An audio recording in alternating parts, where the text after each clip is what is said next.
From downtown, this is Tim Kitzrow from NBA Jam, and you're listening to NintenDomain Podcast. Boom shakalaka! This week on NintenDomain, the Final Fantasy VII Rebirth demo is out now, plus Ys, Revelations, and Celceta. This damn tower ain't gonna build itself. Tomodachi Life is my part-time job.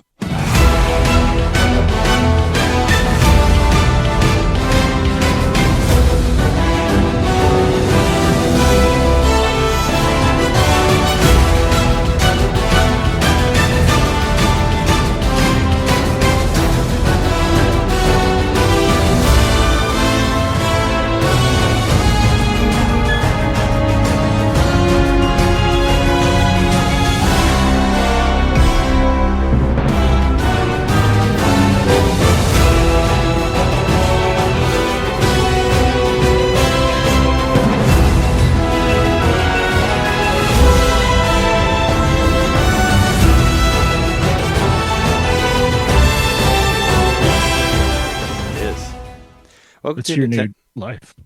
It's your new Dachi life. Welcome to NintenDomain Podcast, episode 518. Your place here, Nintendo fans, talk about all the new releases and demos and whatever else. And we are your hosts. I'm Trey Cloud Chaser Johnson. I'm Jeremy, still crawling, Mikowski. I'm John, Toomuchdachi knitter. Yeah, Too much Dachi. You got like way too much. You got like 60 hours or something, right? I was looking. I do. You've been marathoning the hell out of that. Yeah. How many? I guess we could just jump right into that. I do have to mention, we finally did it. We did it, guys. Finally, that was cool. We did the chatless game chat that I've been wanting to do for a long time, and I really enjoyed it. So we should do it again sometime. Yeah, it was fun. I like the idea of doing it while you're recording or editing the podcast or whatever. Yeah, I like to have, I like to have something on to distract me. A lot of times I'll like throw on a random Twitch thing or something, but that'll be like the only time I'll do it is for editing, just to put another thing on the TV because I have two TVs. But it was cool to have you guys on there because what I did is I just like, I just pressed the home button twice to do like the zoom mode, and I just made it bigger to where I could just look at at both of yours. So it gets game chat, so it doesn't look that great, but it didn't look that bad either. It looked fine enough, especially since it's like Tomodachi Life and Vampire Crawlers, which is not really like a graphical showcase here or anything like that, between these two games. No, Vampire Crawlers looks like one of those, like, you get those stupid Instagram videos where it's like someone's talking, but at the same time they're like playing footage of some random game, like in the same window. And it's like some tactic to get people to pay attention. But I think of Vampire Crawlers just being like this thing going off in the window while somebody's talking about like January 6th or something. Oh, God, no. Does it have to be something like that? You're breaching a lot of things. It was, I don't know. Yeah, it was cool to see. It was cool to see those games. I got to see John create the tick, like live. That was cool. That was it was like streaming, so that was cool. I really admire your detail-oriented like crafting. I didn't realize it was so granular. Oh, thank you. Yeah. The only thing that really bothered me is that the blue only came up to like here, and then like the back of his head was all like was all naked. Like, is there a way to? Can you give him like long blue hair or something like that to make it look like he has a cowl or something, so it's not like so weird where it's like it's just his face is painted and his back is just all flesh. Well, you can do costumes. You can make clothes in there. So I wonder if there's something I haven't looked into. Can you put a hood? Maybe you could put a hood up or something. Put a blue hood on him or something. It would make it look less weird. Because I mean, it looked great, and I knew in about like 2 seconds what you were making. Once I saw the eyes and the teeth, and I was like, okay, yeah. So we're doing that. All right. Yeah. So I knew exactly. Maybe this is just tick later in life and just has pattern baldness. He's lost part of his blue. Somehow he lost the back of his costume because we never seen his hair or him without the costume. That's the joke. True. He never takes it off. Yeah, the challenging part was doing the antenna because you can't. There's only so much you can go above the head, and so I had to figure out how to make it look good with the antenna kind of drooped down. I think I did a pretty good job. I thought it looked good. It looked good on my end from what I saw, what I could see of it. I made a bunch of triangles on top and stuck them together. Yep. It was fun. I think it took about 20, 30 minutes or so to do that. Yeah, I watched it live through Game Chat. It was interesting. Yeah. I mean that's the way that I used to draw the tick in my notebook in high school, was just do the triangles over and over, to make the antenna and all that. So Mhm. I've drawn that picture many a times. And I always would start with the eyes, with the two triangle eyes, and then just kind of go from there. But Yeah. I gotta say it again, though, the systems in this game, to like the creative stuff, basically it's Photoshop crammed into a video game. It's very impressive. Like I made, the other thing I made this week that I spent some time on was I made Ecto Cooler, because you can make items and stuff in the game. And That was really cool. oh, thanks.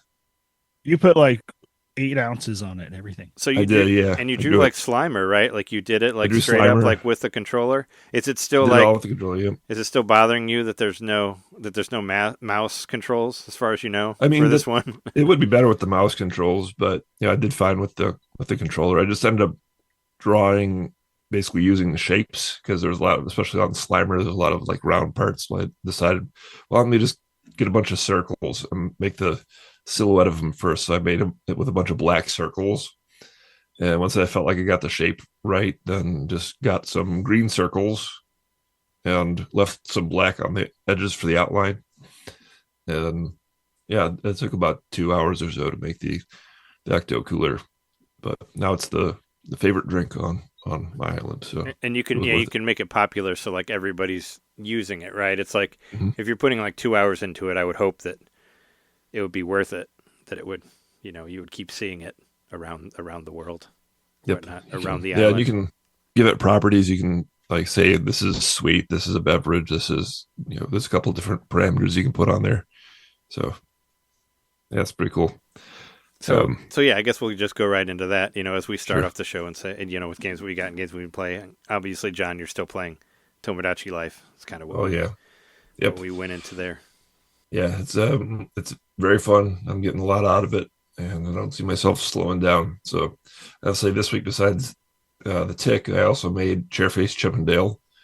That's a fun one, especially Yeah. since it's in the name there. For anybody who doesn't know, his head is a chair, so or his Yep. face is a chair. It was when I was texting you through Slack or whatever, Jess and I like split a whole bottle of vodka, so I was pretty drunk towards the end there, but just for shots, we're drinking other stuff too. But so if I sounded drunker, it was that whole Sunday was kind of a bit hazy, but whatever. No, it's all good. But Yeah, but no, I yeah. remember the Chairface Chippendale, and then I remember seeing that your island was called Lost Lake, which of course launched me went to a rant about a bar that I knew of where the bartender beat up one of my old neighbors. Lost Lake is not a good name for me because of someone that I know that worked at a bar that we thought was a friend, but he ended up beating the crap out of a friend of mine for no reason. It was called Lost Lake. Yes. Oh. It's not open anymore, I don't think. I don't know where the fuck that guy is, but yeah, he was They lost Lake their liquor license. yeah. That guy lost Lake a lot of his friends that night. I named it that because my Animal Crossing island is Lost Lake, and actually named this one Bizarro Lost Lake. Sure. So it's a mirror universe, Bizarro universe. BLO. Chairface. Yeah, but yeah. Go ahead. You're gonna talk about it. I don't need to describe it. I've only seen pictures of it. So I was looking off of a picture. There's a thing where you can upload to a website, and then the website will. This is not official. This is just some fan made a really useful tool. You can upload a photo, and then it'll turn it into basically like a paint by numbers, like a bitmap type thing or something like that. Yeah, like you would do for. Like Jeremy would do for the beads, or like what you would do for like cross stitching or whatnot. Yeah. So I started to use that, but I felt like that they got a little. I don't know. I just wanted to like draw, so I set that aside. Now I just looked at the photo and drew Chairface, and that one was probably about another hour and a half or so to do that and get it looking right. There's part of it like sticking out too. Like how does that work? Like isn't like one of the chair feet like sticking out of the face? Like do you create a 3D? Like how does that work? So your area that you have to draw isn't limited to the oval shape of the face or whatever. It's a square. So you can draw stuff sticking off of the head. Oh, okay. It's just that simple. Yep. I do think it would be really funny to make the head into a moon if it was possible, just because. Yeah, of, you got a pretty good idea. you know. I could put a little moon in the background says "cha" on it. Yep. Yeah. Or depending on how far you watched into the show, it would say "ha" because they got rid of the C at one point. Oh, that's the right. tick did. He fixed it. He was trying to fix all of them. It was the one with Omnipotus where he like finds his way onto a Galactus type character and he becomes like a Silver Surfer-ish. That was one of my favorite comics. But yeah, he's trying to fix the moon and he only fixes it's just C and then it says "ha" after that. Every episode after that. I think like the halfway through the second season or something. It's just one of my favorite things about that show that they kept the that one episode where he started to write chair face on there, but then for the rest of the show, it's written on the moon. That's such a cool little, I don't know, Easter egg. Isn't it like continuity. trailing off to like because it got like the laser got like hit off of the moon? I think it just has like the letters from what I can remember. Actually, Okay, in that CHA. in that really bad Super Nintendo game that we've talked about many times, if you like haven't if you have enough strength to get to Chairface, which I did, like with codes or whatever, you have to beat him before Chairface is written into the moon, and it goes really fast. I remember that, and it's really fucking hard. It's because it's like I was like, he never wrote it that quick on the show. Like, come on. But yeah, it's like in the corner. You see like his name getting written on the moon, and you have to beat him up before it fully gets written. Otherwise, you get a game over. And it was not fun to do because it was too quick. And that game. Well, I remember I made him and I popped him into the world, and he's walking down the street like 5 minutes later, and he sees my mom, and it goes into the romantic music, and he instantly falls in love with my mom. I was like, oh, okay, all right, interesting. So he was crushing on my mom for a while, and then he ended up having a conversation with her that didn't go so well, and then so it was like a record scratch, and he's like, oh, I feel my feelings for Judy are fading.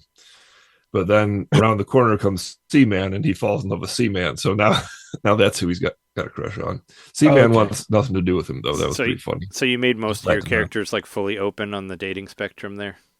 Some of them. I figured Chairface would probably be pretty open. And then I know Seaman, in that game, you mate with other seamen.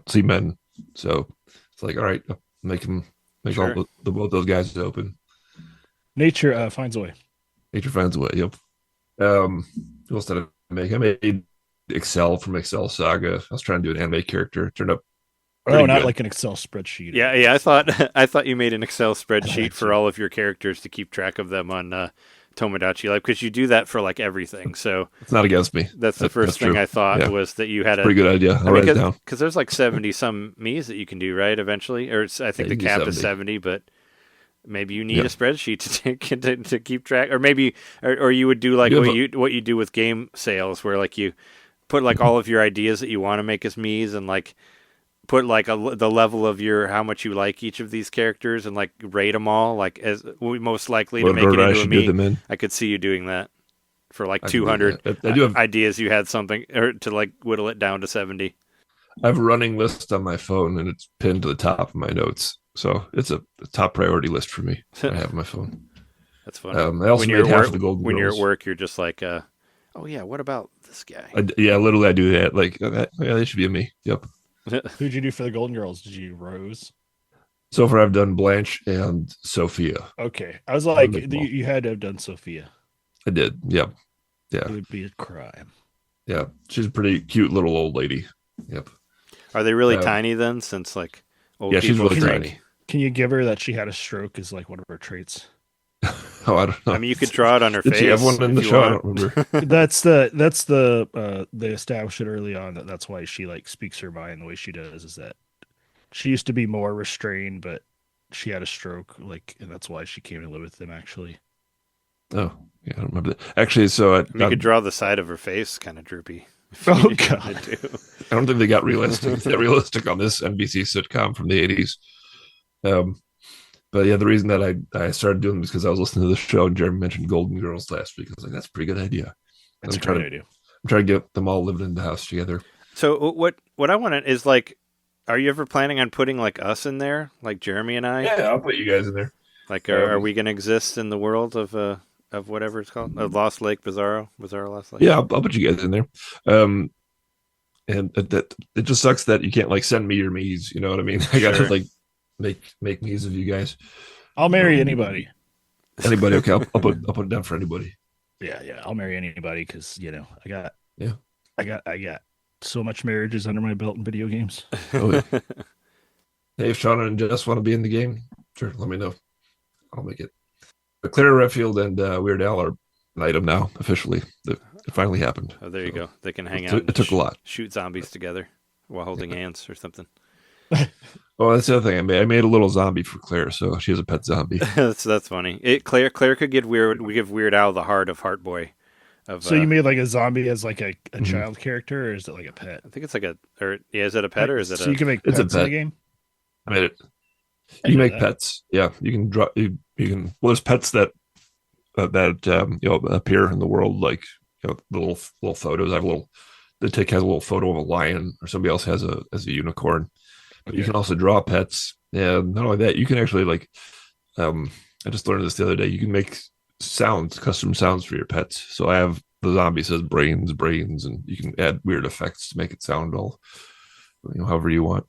What a cute pet. But you can't. But you can't record yourself, I guess, because it's You Switch. can't record Because it's yourself, Switch no. 1, no microphone. So No, that's too bad. in a Switch 2 edition though. Come on, I'm sure it's gonna come eventually. hope so. But yeah, she should give the heart of the tyrant to Weird Al for Valentine's Day or something. Claire should. That's a good idea. The Heart Boy, the heart from the Heart Boy, which he's worth like $1 million. You can actually find like the whatever the notes about him in Resident Evil Requiem. I said that one time. I said that in an episode, and I never actually said what I meant by it. But yeah, you can find like a thing that shows all the previous villain, the previous bosses and stuff that you fought in other Resident Evil characters and how much their bodies are worth or whatever. And Heart Boy was like $1 million. Oh, well. Is it like So a there you go. bounty kind of thing? I don't know. Yeah, it's at the final like area that you're at. It just shows like, I don't know, maybe they were trying to sell it or something to somebody or what they were selling it for. I don't know why. It's just like its own like Easter egg thing. Well, looks like Tomodachi Life is off to a good start as far as sales go. It was number one with a bullet in Japan, and I'm about to pull the numbers, but it was like no one else was close. So this is they sold 565,000 copies in its debut week, and then the next game on the list was the PS5 version of Pragmata, however you say it. Yeah, I know that one broke 1 million pretty quickly. Pragmata did across all the different systems it was on. That one sold 36,000. So the number two was 36,000, whereas Tomodachi sold 565,000 in Japan. So it's a big hit. And that's for well, I guess, that's for that week, right? Because April is For that still week, yep. going for another day here. Yep. So that's it for Tomodachi for now. I'll have more. We do have a news thing for Tomodachi. What's that? Tomodachi Life has a Tetris 99 Oh, event right, coming of out course. this weekend. So starting starting Thursday night, because it'll be out on Friday. You know how these go. They go like Thursday night through Monday night now. So yeah, get your Tomodachi Life theme for Tetris 99. I know you don't play Tetris 99 as much as we do, John, but will you hop on there just to get the theme since you like the maybe I'll game? hop on just to get that. Every time I do hop back into the game, I'm like, why don't I get into this game? I love Tetris. I love online. That'd be a fun one stuff to like do this. the share with thing, the screen Oh, yeah. share. Oh, sure. Yeah, we do that. Yeah, if you want. It only takes like 20 minutes or so, depending on how good you are, to unlock the theme. Yeah. I guess it depends on how well you do. If you're really bad, it'll take longer, but I can normally It crack might, it out. but in it about also 20 like minutes. if you're really bad, you can get through it kind of quick because you just keep losing and starting over again. If you get 5 points a time, then Well, you can get as low as 1 point though if you're in like the if you're in like the 80s or I whatever. guess so. I've had some where it's where they come out swinging and I do real bad. Played them. I mean, yeah, that's part of the appeal of the game because it's still challenging no matter what. I played the Bubsy 40 demo. I Anybody else play it? forgot. I played a little bit of that too last I night. forgot. I totally forgot about it. I said I was going to play it last week, but I haven't. I I didn't thought download it. it's pretty good, actually. It's like I'd say it's a competent 3D platform, more than competent. It's a good 3D platform, at least from the 20 minutes that I've played. And the short, I've basically done the tutorial, so they do run through a bunch of the different controls, and there's some unexpected but welcome things in there, like you can almost turn into like Sonic. I mean, it's a little bit different. He rolls into a ball. It's not like he can't do the spin dash or anything like that. It's a little more Super Monkey Ball rather than Sonic, where you're just kind of using your forward momentum to roll down pipes and that kind of thing. It actually, at some points, it even feels a bit like Metroid Prime, like when she rolls into a ball and goes up a vacuum tube or that kind of thing. And then he can like bounce all over. And I don't know. It seems like it's a game that's gonna be a little bit inventive, and I don't know. I could be convinced. I was confused about what the hell was happening, but I know that's not important because it was just like whatever was going on with the story didn't make sense to me. Yeah, there was a point where I was starting to mash the button. It's like Bubsy's family. Is he now, or is this just like nieces and nephews? Yeah, just kind of just jump right into it. And like everybody's telling him he's old, and he's got kind of like a pot belly, so I kind of liked that. They made Bubsy a little more like he looks like he's probably more of a middle-aged bobcat at this point. A little more relatable. Yeah, but he's got all the moves. He's got a sense of humor about being old. He's got a sense of humor about Bubsy's history and all that. Yeah, being old and being not so well revered. From what I heard, it was done. That's got something going for it. But what did you say, Trey? What I was going to say is that I heard that the guys who did those the Demon Turf game, like the one where it has like the 2D protagonist in the 3D world, like they did like these 3D platformer games. They're the ones who are doing the Bubsy 3D game or 4D or whatever. And apparently those Demon Turf games were pretty good. I don't know. One of them's like $5 on Switch, so maybe it's worth checking out. But I remember seeing them, and I just thought, I was like, oh, that looks kind of cool. And then I got distracted by plenty of other stuff. I didn't realize it was so cheap. But yeah, they've made other games that people have rated high, that sort of thing. The people that are actually doing this one, so that's cool. But no, I kind of forgot about it, the demo of it, because there were some other demos. There was another demo that I played that was pretty big, that was more important than Bubsy 4D. Are you done with your stuff, John? I could transition into mine. Done. So, Final Fantasy VII Rebirth. The demo came out like yesterday, I think, Tuesday. The Final Fantasy Rebirth was like a PlayStation 5 only game when it was It is a gigantic file. Yeah, it's a 45 gig download, and I downloaded it because I really wanted to see what it looked like on Switch 2. And if I remember correctly, you played through the demo on PS5, right? Jeremy did. I played a Rebirth? bit of it. I didn't play all the way through it, but I played a good chunk because I wanted to ride the Chocobos around and stuff. Oh, okay. Yeah, I didn't get to that yet. I played it for like an hour and a half. I got to like whatever. I got to play as Sephiroth. I got to there. Like it's very much like a prequel. It goes back to when Cloud and Sephiroth were bros and being part of the soldier group and all that. Now I know you've said many times that you don't like RPGs, but I still think you should try out this game, John, because this game is the most non-RPG RPG, if it even is an RPG.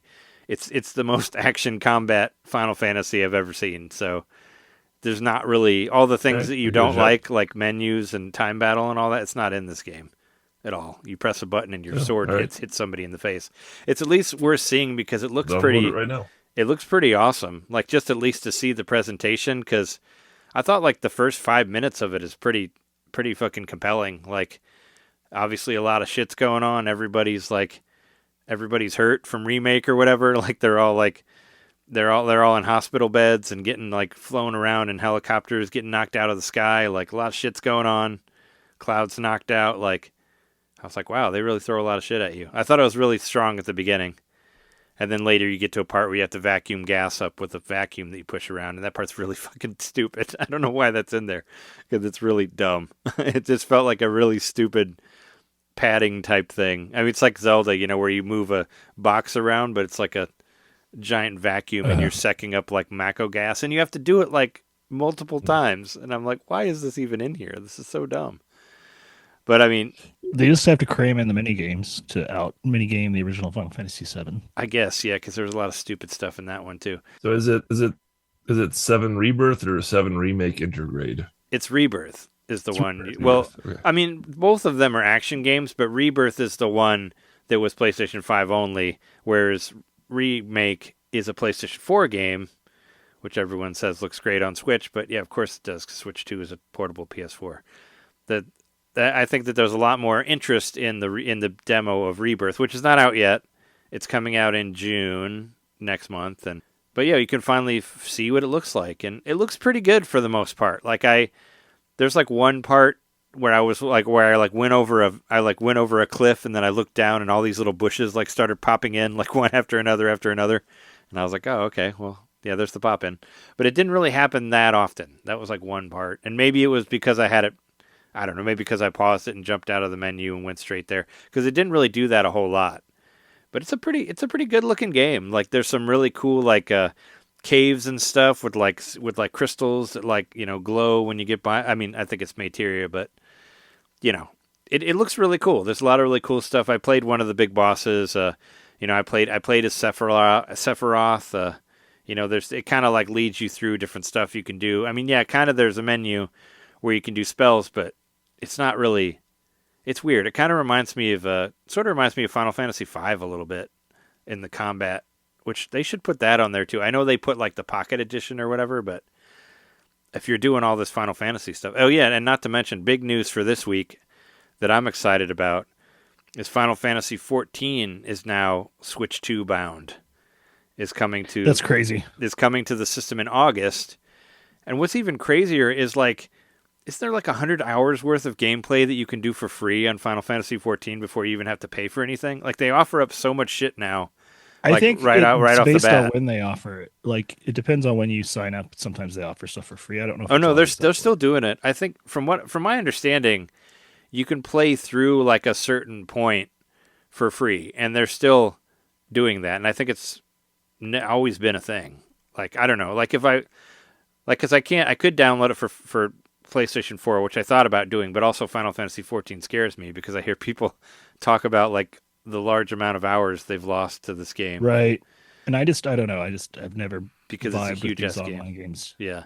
The only MMO I really got into was the DC Universe Online because it was you could make your own superhero and you could decide whoever was your mentor, and that was kind of fun because I made kind of what John did with Tomodachi Life. I made a bunch of really stupid characters. I made Pennywise the clown from It in there, and being taught by the Joker, and I put the Toxic Avenger in there, and Samus, and a bunch of other and I'm in there too as a superhero or whatever. I kind of look like Ghost Rider, but yeah, there were different things you could do, and you would fly around and do all these different missions against different characters, and then they do a little cutscene about all the different villains that you fought. I thought it was cool for anybody who liked DC Comics and all that. But I mean, this one I'm willing to give it a try for the free stuff. But apparently, there's going to be a separate thing. I guess on the normal Final Fantasy XIV, if you pay for it once, you can use it across systems, but you can't use it on the Switch 2. You actually have to buy a separate Switch 2 subscription for Final Fantasy XIV. So. Yeah, I guess you get a discount if you already have it, but I don't know if you've seen that. That's its own thing. I haven't seen that. But you don't need Nintendo Switch Online. Barrier for entry. But no, you can play it. You can still play it for free up to a point. But if you want to play past that part, then you have to pay a separate monthly fee than you would on any other system. But I think they still offer up through. I don't even remember all the names of the different things, but they offer up through Stormblood or whatever it's called. They give you a good amount of hours for free off the bat to play before you have to pay for it. So that's what I always wanted to try out. And it's coming. So they're really, really hammering down on the Final Fantasy stuff. But no, I recommend anybody try Final Fantasy Rebirth demo if you if you have the room for it, because it is a huge ass file. But it's supposed to be a good 4 or 5 hours, and it carries into the game when it comes out. And I don't know, it made me kind of excited, even though I'm not, like I said, I've played through Final Fantasy VII. It was like the grass is always greener thing, when I was a teenager, because I was such a huge fan of Final Fantasy VI, the better game. But everybody was like, oh, Final Fantasy VII, a lot of people, that was their first RPG, blah, blah, blah. I bought a PS3, and I bought Final Fantasy VII for PlayStation 1 on Virtual Console, and I played through the whole stupid thing. And in the end, I wasn't really that impressed. I felt kind of let down more than anything when I finally made it all the way through. But I did beat it, so, there's that. But I do think the characters look really cool, and they have really cool, like, party mechanics, like, or at least, like, you can tell, like, their chemistry or whatnot, like, because the game, it's supposed to be a flashback of, Cloud telling of, like, when he was in Soldier with Sephiroth and all that, and Tifa's there, too, and she's, like, a kid, but she's, like, the tour guide taking you to, like, the nuclear plant or whatever, and she's wearing this, like, hilarious, like, cowboy outfit with, like, a cowboy hat and a skirt or whatever. Looks really silly, but, yeah, she's there, but she's a kid because, her and Cloud come from the same place. And that's where you're at, and you can go visit Cloud's mom, which I did, which is an option. You don't have to. It'll be like, oh, did Cloud go see your mom? And you could be like, oh no, or yes. And I went in there, and they kind of like speed it up. It shows like her like making you food and asking you about your life and all that, and they kind of like speed through it because he doesn't really want to. I guess he's embarrassed that he went to go see his mom or whatever when he was home. But he's telling this story to Tifa and Barrett and like Red 13 and all them, all the party members. So they'll like stop the story for a second and be like, oh, well, what about this? Like, why is Sephiroth so nice? I thought he was a bad guy. So like they have this cool like back and forth that you get to see like as you're playing through it. So but yeah, no, I think it's worth it to look at least look at how cool it is. And like I said, it's very much, I don't know, whatever Final Fantasy used to be on Super Nintendo, that's not that anymore. If you want that, get Bravely Default. That's where the good Final Fantasy stuff went, I believe, for the for like the menu based turn based battle stuff. That's where that went, because they wanted to turn it into a God of War game. Hopefully they put out the demo for Final Fantasy 16 too. I know you played that one also, Jeremy, but yeah, that was I did play all the way through that one, and that was something else. Yeah, I don't think that game looks good, and I don't think I'll ever play it because it's so actiony. I mean, well, so is Final Fantasy VII, but I would be interested to see what it looks like on Switch, and I would fuck around with the demo if it did come out. It felt like the closest thing I could compare it to would be like a boss battle in Bayonetta. Like, yeah, it looks like Bayonetta or like goes all the time. Devil May Cry or those sort of games.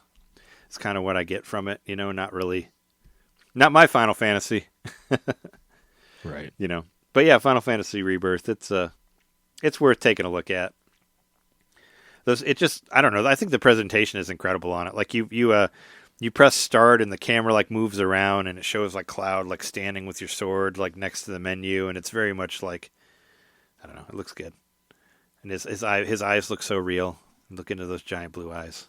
It's a very pretty game. Captivate you. What I played of it on the PS5 of the demo, I thought it looked incredible. So if they're pulling that off on a Switch too, it might be worth just checking out for that, for the graphics. Yeah, well, I'd be interested to hear your impressions on it if you manage to find enough space on your Switch to get it on there. Like I said, it's that's my issue. The demo alone it's in the queue, but I don't. Yeah, I gotta get rid of something big. Yeah, the demo alone is quite large, so it's like it's like 45 gigs. So I mean, you got to clear some things out to play it, but it's worth looking at because I do think it looks pretty good. It did make me kind of a little excited to play it until I kind of played the game longer, and then I was like vacuuming gas, and I'm like, I don't know. Some of this stuff is kind of stupid, but I mean, it's like I said, it's worth checking out to see how pretty it is. And that first like 20 minutes I thought was stellar. I was like, oh wow, this is really strong from the start. It made me want to go back and play the demo of Remake Intergrade, because I played it on PlayStation 4, back in 2020, but apparently it does carry into the game also, and sometimes that game's on sale for like $20. So I mean, yeah, maybe I'll throw 20 bones to it or something and try it out, because the first one, from what I played, it kind of reminded me of like an Ys type game, where you can dodge and you got your your time dodges and time blocks and stuff like that, and it was very action RPG, not like the original one. I just remember getting very overwhelmed by the controls, but I'm sure if you play it enough, you adapt. Oh sure. Yeah, no, it was kind of. I mean, I did die like one time against the boss, but it's because I wasn't doing whatever they were telling me to do. Because it's like a tutorial. You know, they're like, do this move. Like you hold like R and you can get like Sephiroth and Cloud to attack at the same time, much like you could in Ys 10. But and I needed to be doing that, and I wasn't. I was just fighting by myself, and I was getting roasted. So I was like, oh shit, wait, I should be paying attention to what the game's like trying to teach me here. And I got farther. But yeah, it's I want to play all the way through the demo at least because I think it looks very nice. It's cool to see something like this on Switch, you know. And I think it only runs in 30 FPS from what I can tell. There is like a performance mode, and I never really fucked around with changing that around, like a quality versus performance or whatever. I didn't really do any of those things, so maybe I should try that out. But I didn't really need it. I was pretty impressed with what I saw, just as is, you know. So it's out there. Check it out. But speaking of Ys, what else is out there? It's Ys Memoire, Revelations in Celceta, which is, of course, the newest Ys game. Well, the newest Ys game to come to Switch. It's actually not a new Ys game, per se. But I know before I had said that it's more like Oath and Felghana, you know, where it's like where it's like the sprite on the 3D background, and that's actually not true at all. It's actually fully 3D. I mean, it's not quite fully 3D, but they're polygons. All the characters are polygons. They're not sprites. So the art style for this is more similar to like Ys 7, which is a game I would really love to see put on Switch. Please get on that, Falcom. I mean, they seem to be at least releasing. I mean, it's the second Ys to come out this year because we had Proud Nordics come out in February, which I'm still looking for that one to go on sale because I don't want to pay $70 for a game I already have, but I'd love to play it in 120 FPS. I wish you could just pay extra for it. I wish I could just upgrade it or something, right? Because I never beat 10, and I really love 10, but I don't want to play. If I'm going to play it, I want to play like the souped up Switch 2 version. I don't want to play the Switch 1 version, you know, like. But I don't want to pay $70 for it. It's like I also don't want to start over again. Yeah, well, I wouldn't mind. Yeah, I mean, I'm going to have to start from the beginning, but I'd rather get it for like $30 or something like that than like 70. Like I might even pay 40 for it, depending. But it just seemed like kind of a weird move for, especially since they kind of announced it like right after it was like right after they released like Ys 10 in America. They were like, oh yeah, by the way, we're making another version of this. Like a super duper version. And that was like right when we were doing our Game of the Years too, where I was like, oh man, that was my Game of the Year, and I feel bad about it because they kind of did that. It's a little shifty. I don't like it. It's shifty, but it was still my Game of the Year because it's still an awesome game. But I was trying to pull up. All right, so Memories of Celceta came out in 2012, and it was a PlayStation portable. Actually, I think it was a Vita game.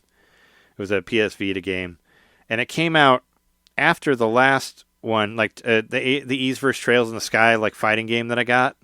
It came out after that, and it was released before Lacrimosa of Dana, Ys 8, which is on sale for $20 right now. I know Jeremy already played this on PS5, but for anybody listening to this who has not played that game, Ys 8 is like one of my favorite games like ever on the Switch. So I think $20 is a fucking is an amazing price for an incredible game. And I do believe they that the frame rate went up to 60 for people playing it on Switch too. So it was an uncapped frame rate, so it goes faster. I know Ys 9 did that too. That's why I went back and beat that one after I got a Switch 2. So yeah, Ys 8, get it for $10. I think it's on sale through like the 9th or something like that. But it's totally worth it. But yeah, Ys Memoire. So if you've seen any of the PlayStation, I guess Ys 8 was a Vita game too.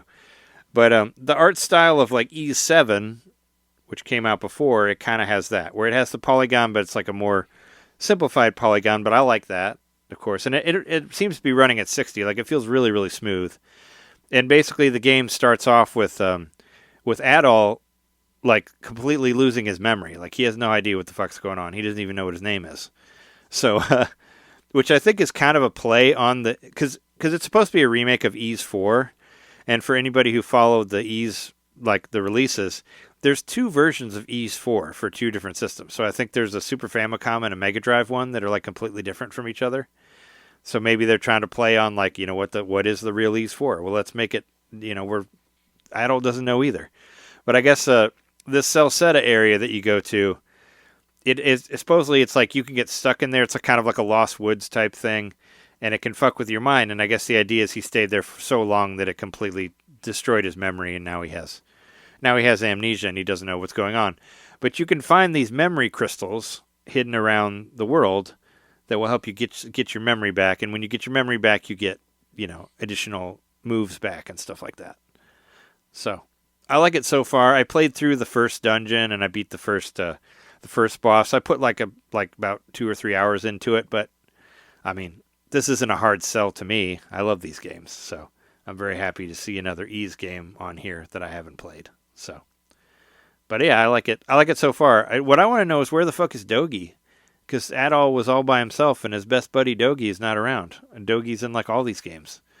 What the hell happened to him? He's starring in his own game called Dogi Dogi Panic. Yeah, he's in Dogi Dogi Panic. Yeah, but you know the Dogster. You've seen him. You've seen him with his blue hair. He's in Ys. I mean, he's in all of them. He's in all these games, and they're always hanging out together. And Oath and Felghana was the remake of 3, and him and Dogi like left together on a boat. And then now when we get to 4, boat's gone. Well, Adol's never good with boats, but he shows up by himself without his memory. And and you got to figure it out. And I guess the idea is like the mayor of the town or whatever hires you to like map out the forest that steals your memory and all that. So you're kind of like creating the map, which is what happened later in Ys 8. So I wonder if this is like the origin of that idea, where the map that you create is kind of you going to all the parts of the map, and it shows a percentage. I remember like Ys 8 and 9 and 10 even do that, where you map out the thing and you have a guy that will give you extra shit depending on how much of the percentage you have found of the map. It works extra cool for 10 because you're mapping out like, the sea and all that, like different islands and shit that you haven't found, like very similar to like Wind Waker, like that sort of thing, except a little more complicated because you got the boat battles and all that. But yeah, playing this really made me want to go back and play Ys 10 again. That's why I was being like, if we got Ys 8 on sale for $20 and we still have not budged on the price of the Ys 10 Proud Nordics, like what the hell, guys? I was hoping they would do some sort of full-on Falcom sale or something like that, since they're. And I got this one for like $25. It's on sale too.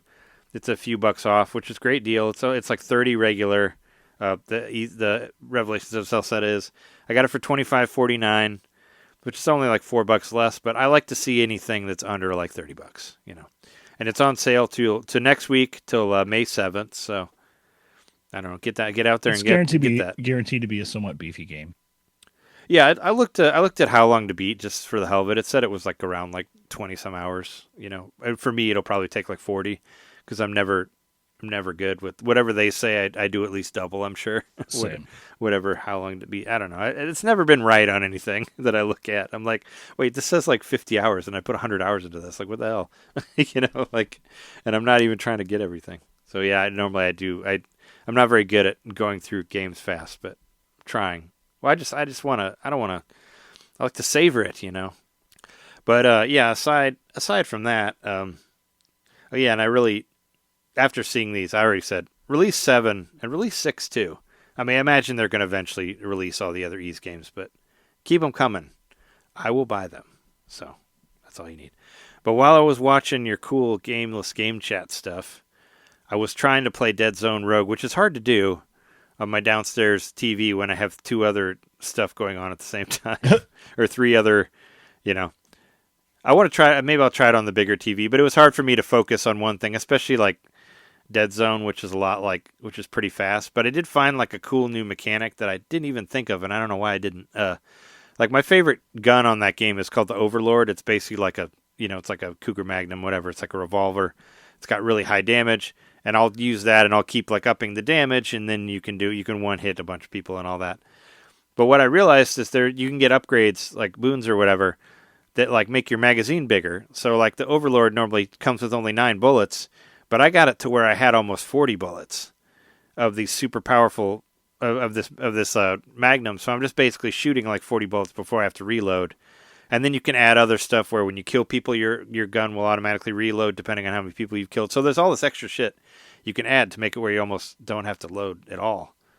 Anyway, that game's still awesome. That's all I wanted to say about that. But so I got farther than I did. I got almost halfway through the second the second world. And there was this one boss that kept killing me. I killed that boss, but then of course you find another boss later that would kill you. And most of the time it's your fault. Like I feel like I just got cornered, and I didn't like, because this game you have this like where you can go through and no one can see you, and I didn't really go through and look at everybody. I just kind of started shooting, and I got cornered and knocked out, and it always kind of pisses you off, especially when you have a great build like that and blah blah blah. But I really like watching what you guys were playing, and one of those things was, well, Jeremy, actually, you showed me the 3 that you've been playing, but Vampire Crawlers, I'm very interested in. And I'm planning on getting it at some point, because it looks, even though I'm not really into card battlers or whatever, I still think it looks great. But how's that been going for you? It's going good. I've been playing it a lot. I think I'm already over like 10 hours in it, maybe closer to 15. I will say I've been playing it enough to where it will shut off when I play it, and I don't necessarily like that aspect. What do you mean? It'll shut off when you... Because it's so fast-paced, my brain will shut off. Like okay. I thought you were saying the system will shut off while you're playing it. Because I played it so much. No. Like my brain will shut off, and then I'll play for a little bit, and then I'll start to be like... You'll lose track of time. Actually, I kind of don't like that my brain's shutting off. Yeah. I'm not actually really enjoying this run, and then like maybe I'll just like quit the run or whatever. And I've done that a couple times this week, but I have started to unlock enough stuff to where I'm starting to have more fun with it again.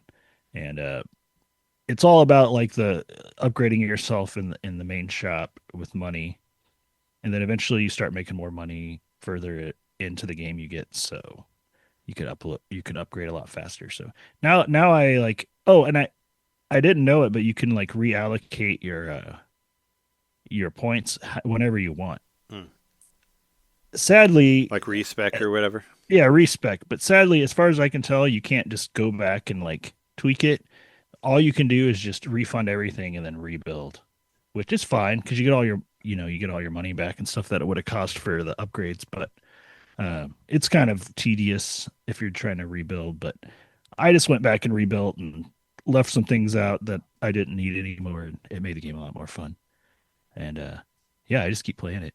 I did find out something kind of cool. I think I heard it maybe on a podcast, or maybe it was a YouTube video or something. But the company that was contracted to make this game, Nosebleed Interactive, made another game that I really love and that I played a lot of. And it was actually their last big release, and that was Arcade Paradise. Oh, okay. Yeah. Yeah, that was an original game that they made. So yeah, that wasn't that like a PlayStation Plus thing that you did, or free? Because I see that game on sale like all the time for like $4. I mean, it's so good. I bought it on Switch. I didn't like it as much as you did. I played it a little bit, and I was I guess it didn't get its claws into me. But I heard great things about it. It's so good. But yeah, no. I was pleasantly surprised to find that out. I'm like, okay, well, they know how my brain works. This company, now I'm gonna have to keep an eye on them for other stuff they do. Kind of like, there's just sometimes you find a game company that just gets you. I think this is one of those game companies. But I stand by the fact that this is like the most perfect way that Vampire Survivors could have been turned into a card game. And so it just remains addictive, and I keep wanting to play it. But, I bounce between my games. So I bounced over to Blueprints, and I actually got to what I thought was the Room 46. But then I remembered there's more to it. So yeah, not to spoil anything, just that you're going to learn very quickly if you play this game that there's always like extra steps, and that's just part of the whole puzzle element of the game. But I got my allowance up to like 5 coins a day, I think it is. And I really think that's how I played when I really started enjoying it more, was when you have more to like work with from the beginning. Oh, there's money in the game? I didn't even know that. Yeah, coins. Sure. Yeah, there's just like coins, and like you're going to probably never have more than 15 to 20 coins max on a run, but things change like later in the game when you can find like stashes and stuff. So but being able to start with coins is great, because then you can draft shop rooms early on and buy like tools that'll help you like get further quicker. So I highly recommend find the lab. Once you find the lab, try to choose the choices that'll make your allowance go up, and you won't always have that option, but if it shows up, do it, and then you'll have a better run the next time around. I love this game, but once again, I'll play it for a little bit and be like, okay, I've already done all this. I need to just like chill. It was cool to see that too on the game chat because you played because you went through the 3 hits, like I said, this one and Vampire and Pokopia, and it was just cool to see blueprints because I've never really seen blueprints. I know I've only heard people talk about it. I mean I saw parts of it from like the direct, but I've never really watched anybody play it or anything like that. So I've just probably because I expected that I'd play it eventually on my own, so I just never watched any reviews of it or anybody streaming it or whatever. So it's a great game that. Well, other than you, I think you're gonna have the most fun with it if you're just willing to like give yourself to the game when you play it. You gotta like literally like have a piece of paper, write down notes, keep track of things so that you'll know later on like what to do. I mean, the game literally one of the first like little notes you find is like you might want to have a notebook for this game and write in it. And they could have done something like added like a virtual notebook or something, maybe, but I don't think that would have been as fun. So, this game you kind of want to lose yourself in it. It's not as fun if you're like just wanting to like play it to pass time. I don't know. I sometimes I can play it that way, but I have the most fun with it when I can just kind of like relax and look around slowly. Even if I've been in this room 20,000 times before, I still want to look around just in case something's changed. And sometimes things change. It's a great game. I'm looking forward to the day when I finally dig in on this game. Yeah, you got that game. give it a Sitting there go. burning a hole with my Switch too. Yep. Yeah, I'd say like maybe make yourself a nice cup of tea, get into the vibes. Maybe on a nice day where you can like open up the window and have some nice fresh air blowing in when you play it. It's a very vibes-based game. When I finish this project in about 2 weeks, I'll probably need something to dig in deep on. Maybe this will be it. So whenever you get tired of the Tomodachi, right, which is probably never, but you never know. You might put like 100 hours into that and want something that has a little more gameplay than just watching their zany antics or whatever. I've been playing plenty of Pokopia this week. Like I've been going back to old areas and finding more like hidden stuff and just doing little quests and stuff. So I did still play quite a bit of it this week, not as much as I have been now that I have these other games distracting me. And also just since I've got like the looming goal of what I got to do to like get to the next area, and it's like building this giant tower, as I said earlier. And I'm almost done building the second of the third floor that I have to build. So I'm making progress, but it is, I don't know, it's a bit of a slog. So, and I'm just so ADD when I play this game. I just want to run around and see what's happening. And I think the game encourages that because, the Pokemon are running up to you, wanting to talk to you, and they have little quests, and you might see something you didn't notice before, and you run over to it, and you clear some dirt, and there's some hidden items or whatever. And that's just how the game is. It's great, though. I love it. I do want to beat it, but also I don't because I just want to stay there forever. Mm-hmm. Well, I mean, I think when you beat it, you don't have to leave. I think you can still... No, that's true. I think there's still plenty of stuff to do, and you can build things. And I put a little bit of time into the like extra area, but I haven't done that since last week. Like I haven't even gone back to that extra area. So like there's still that whole like chunk of the game that I need to go explore, and I'm just kind of saving for later because I can. And I'm just trying to solve the problems within the 4 areas I do have open. Yeah, I thought maybe you had beaten it because you kind of cooled off on it, but maybe it's I just kind of I've cooled off on it, but not in a way that I'm like tired of it or whatever. I know what I have to do. It's just getting the motivation to do it. Like go and like what I really need to do is I just need to like build a nice little workshop that has all the tools and stuff that I need right there, and I haven't gone through that process. But like I'm like warping between all these different areas, where one area where I'm smelting ore, another area where I'm making concrete, and it's like I should just have it all consolidated into one place. But the game lets you play that way if you want. And that's how I've been playing. Sure. I do want to mention Squirrel with a Gun because I remember John talking about this a lot. Did you actually get this game, John? No, not yet. I'd like to get it. It's like Okay.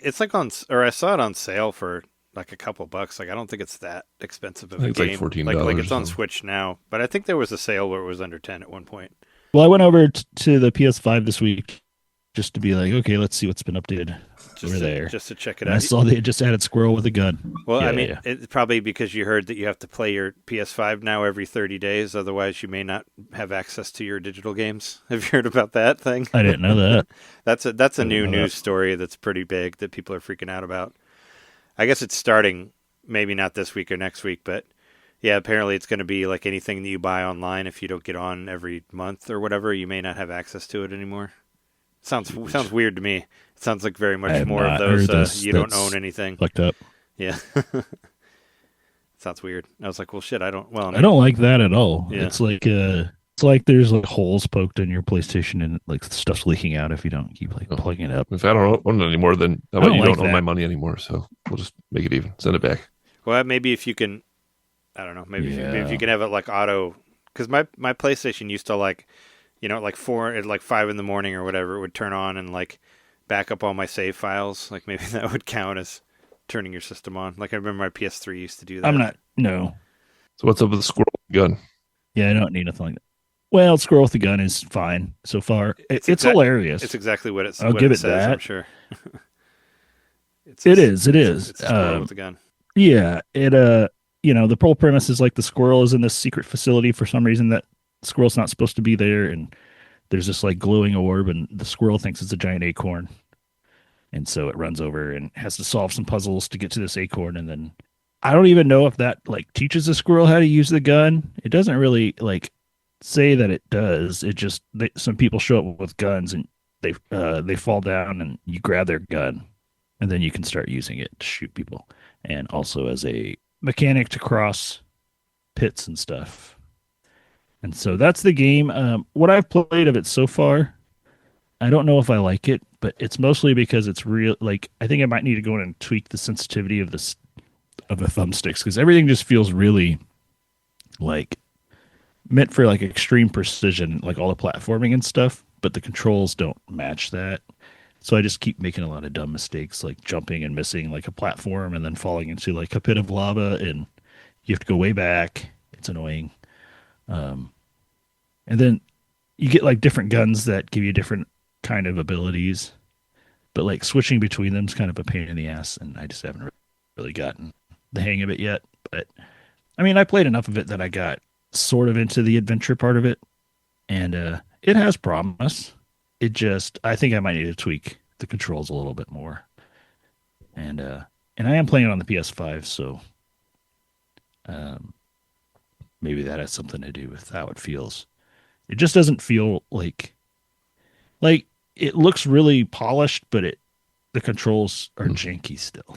And not in You know what I mean? a humorous that Not in a humorous way, because it depends on like pretty precise. Like think of like in Super Mario Sunshine, or even in Mario 64, I guess, where you're doing a lot of the like things that are hanging down and you have to jump between them, like the little like the vines or the poles or whatever, and you have to line Mario up perfectly where he like will jump from one to the other. Yeah. It's like that, but the controls are so floaty and like fast moving that it's like I can't line the precise jump up. Even if I do it right with the camera, the controls might still like fuck up when I go to jump, and it doesn't just like snap over there nice and neat like you would want it to.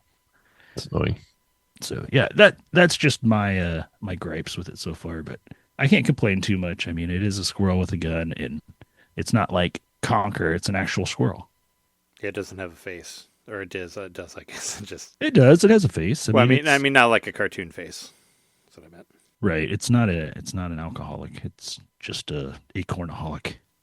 And that one was was free on the whatever, the PS Plus. Yeah. It was added to PlayStation Plus recently, and then the last thing I played this week, I was finally like, whatever, I'm just gonna buy it because it's so cheap. I bought Splintered Fate. Whatever. Okay. I didn't play very much of it because I was just like, oh my god, You had a Hades flashbacks. I had a Sucked back flashback in. to Hades, and it was less about getting stuck in it and more about like how much my wrists started like having sympathy pains for the future of like, or whatever you want to call it. Like, no, you can't do this. This is going to kill my hands. So I played 5 or 10 minutes of it, and then I was just like, okay, I'm going to come back to this later. But I mean, it has promise for sure. Like, I think it's probably a really good game. I just don't have the spoons to play it right now. Yeah, it's on sale. I mean, it's still on sale for like the next week or so. I think it goes till like the 9th or 8th. Yeah, it was like $3. 8th or 9th or something like that. And yeah. No, Hades was on sale again for $6.24, and I almost pulled the trigger on it because I was like, well, I got the Turtles game. Maybe I should get the real deal. I got so many games. So you haven't played either of them. It's like I got the Turtles game I haven't played. I might as well get another game that I haven't played.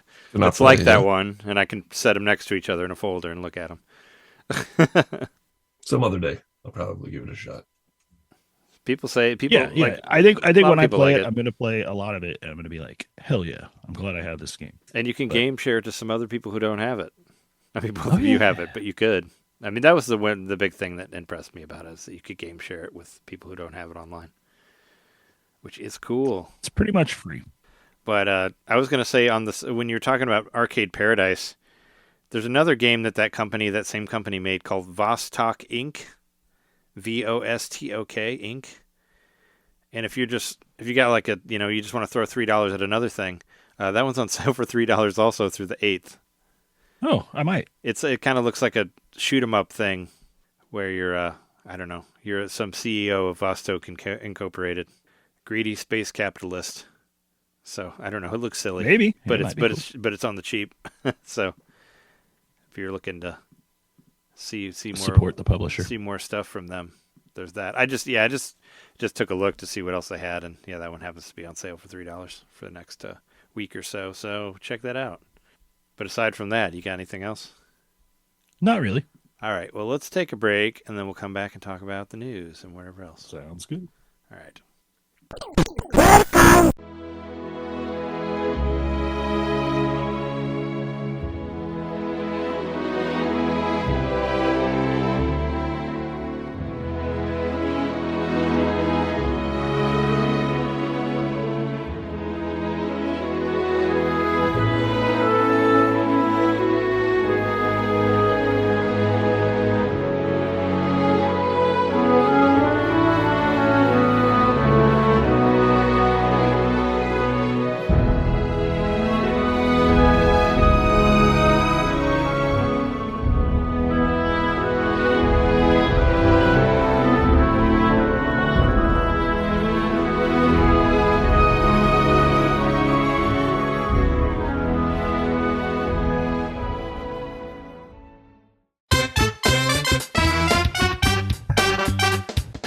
Hey, you. It's me, Mario. Yeah, you.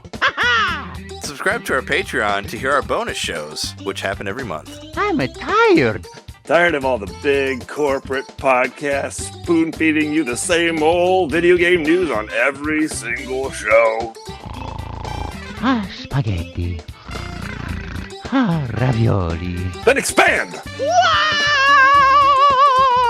With NintenDomain Expansion Pack. It's us talking about old games that were important to us. It's us interviewing people that we meet at conventions. And heck, it's live shows from those same conventions. It's basically everything you could want that NintenDomain ever made. Here we go! And it's just $1 a month. That's less than a bad indie on the eShop. It's $12 a year, which is less than Nintendo Switch Online. Thank you so much for subscribing to our Patreon and supporting NintenDomain. Just go to patreon.com/NintenDomain podcast and, hey, Mario, let go. Whoa! He's throwing us back to the show. So long, Bowser. Patreon.com/NintenDomain podcast. Game over.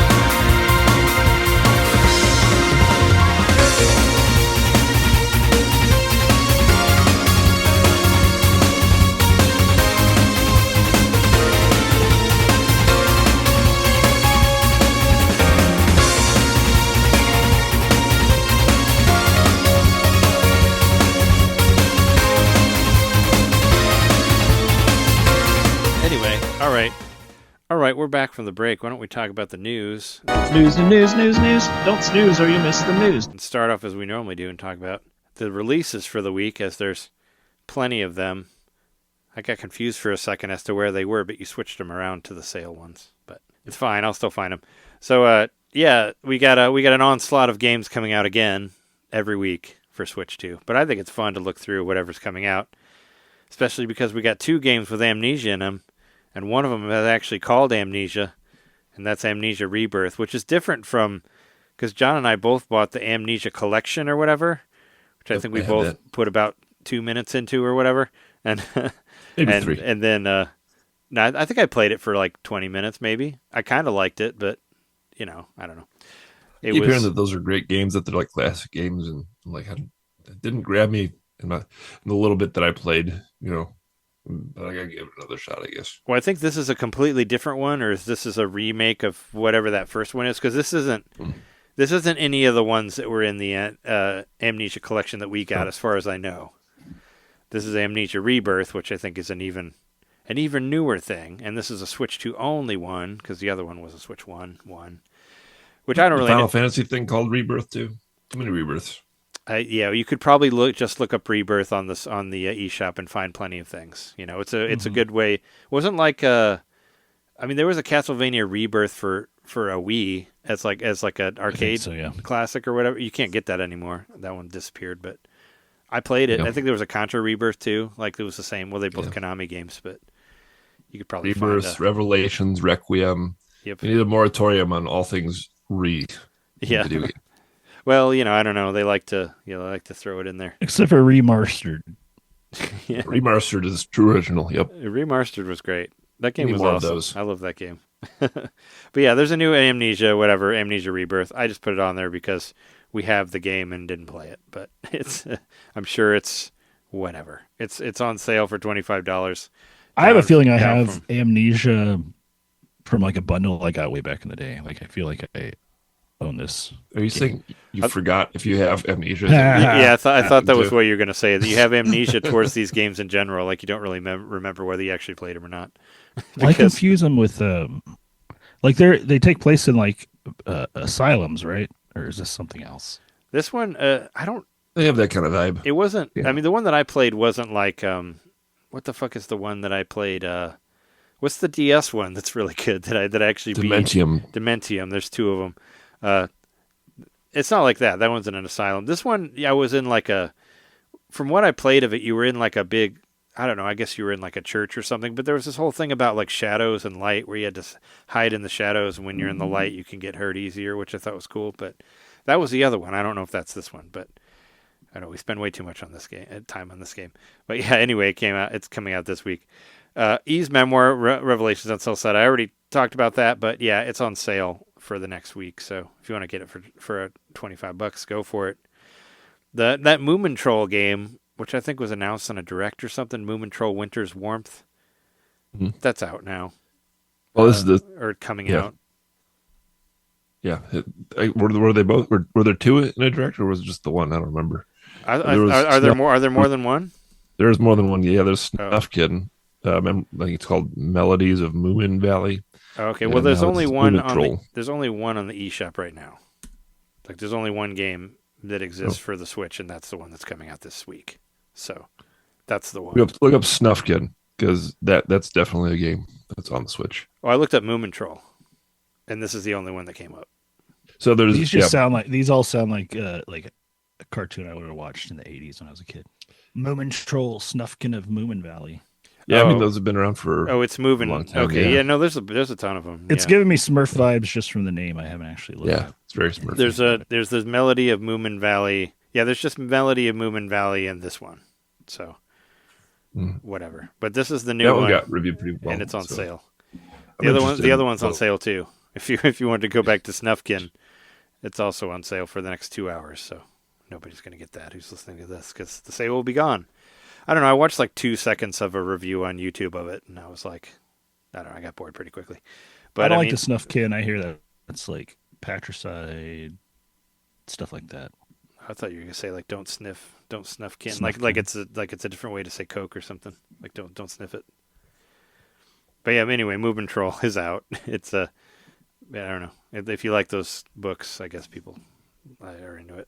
Whatever. It looks hand-drawn. It's like a floaty hand-drawn guy around. It's like $3 off for the next week, I'm sure. I am kind of interested in this Total Chaos game, though. It's a first-person survival horror, and I did watch a review of it. And Total Chaos actually originally came as like a Doom Maker type thing. Like somebody took the original Doom and created this game from it. So it came from, like that. And then they made a lot of people liked it. They raised enough money to do their own thing. And that's this version of it.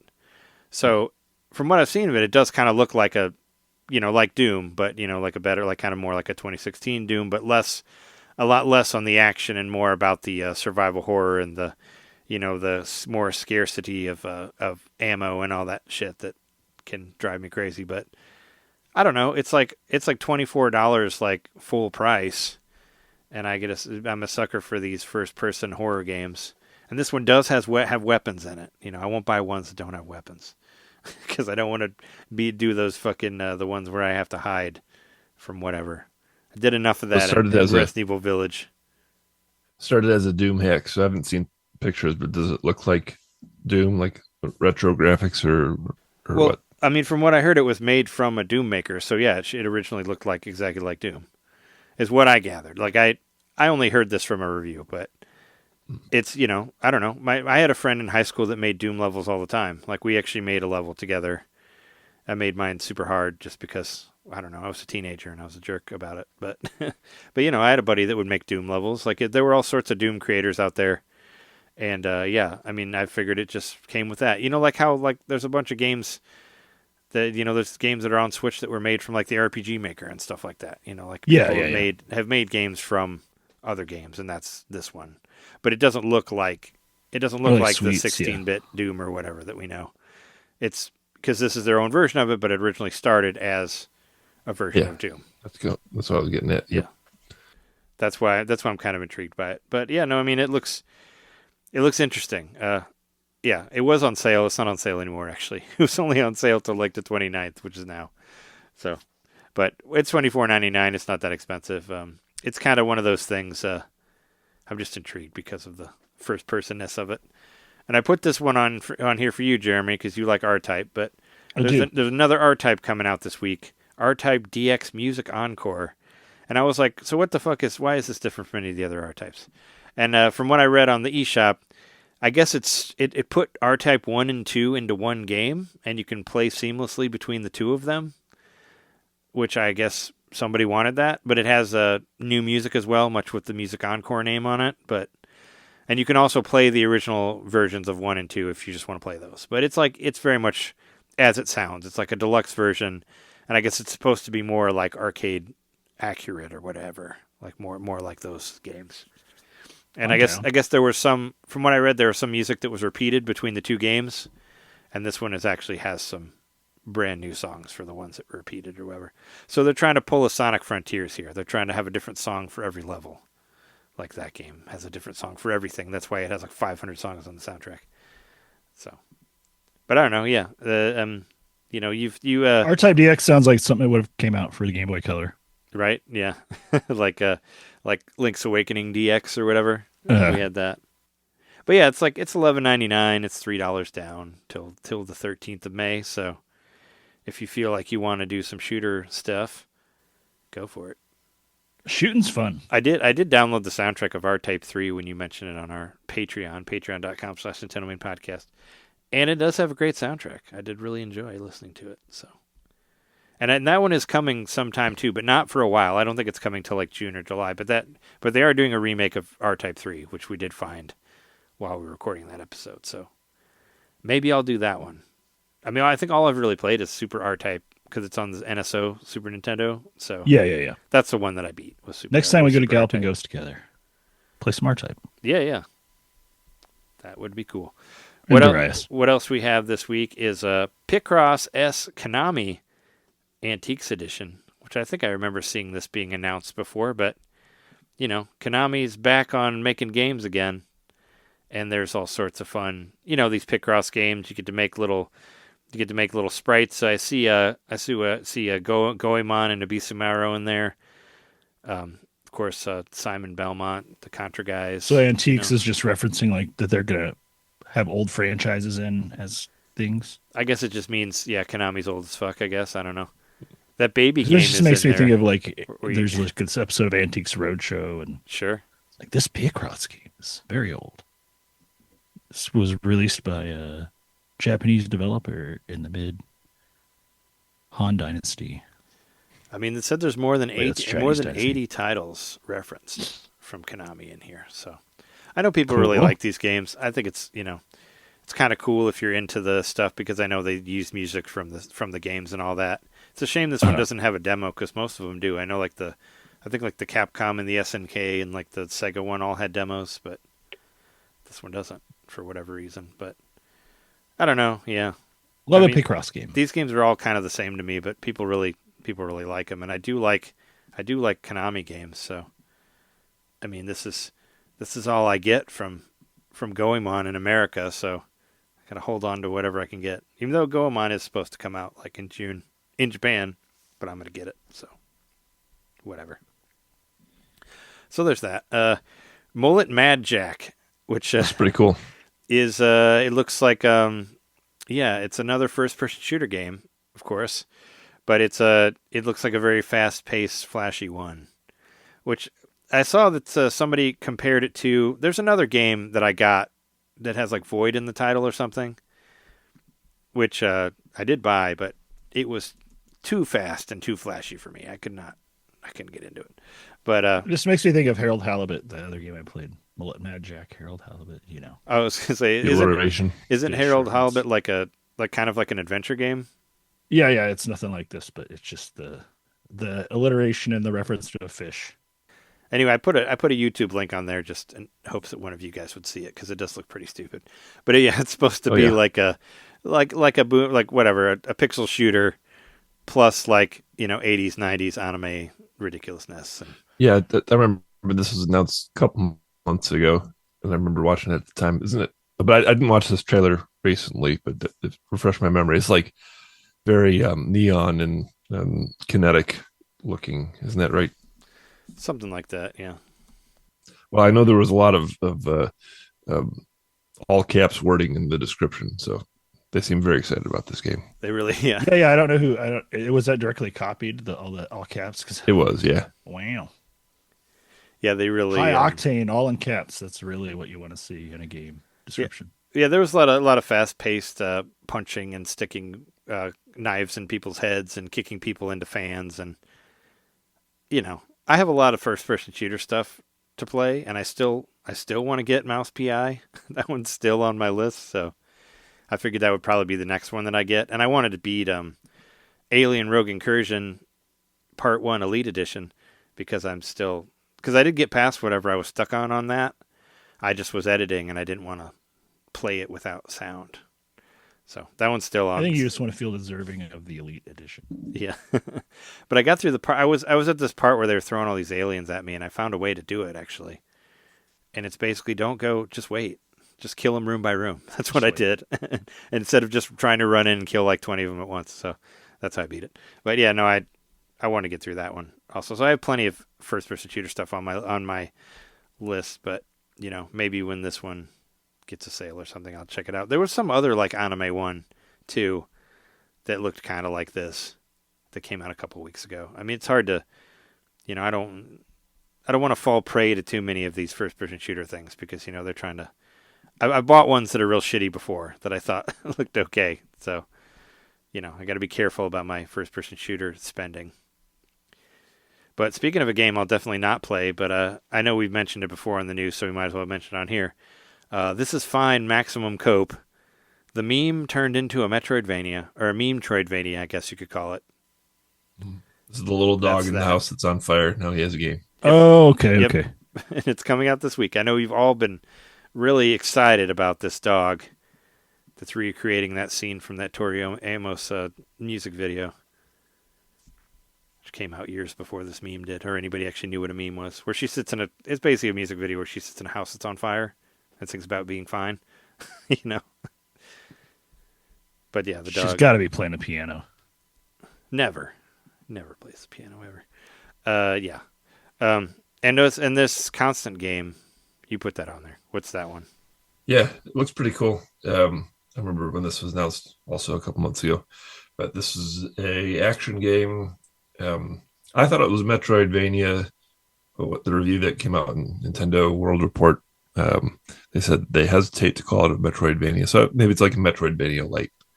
They say it's more of an action game. They gave it an 8 out of 10. So you don't need to get things that will get you to other places. Maybe so. Is basically what I consider the Metroid. You find it, you get stuck. Well, you get stuck somewhere. You get a thing that will get you to another thing.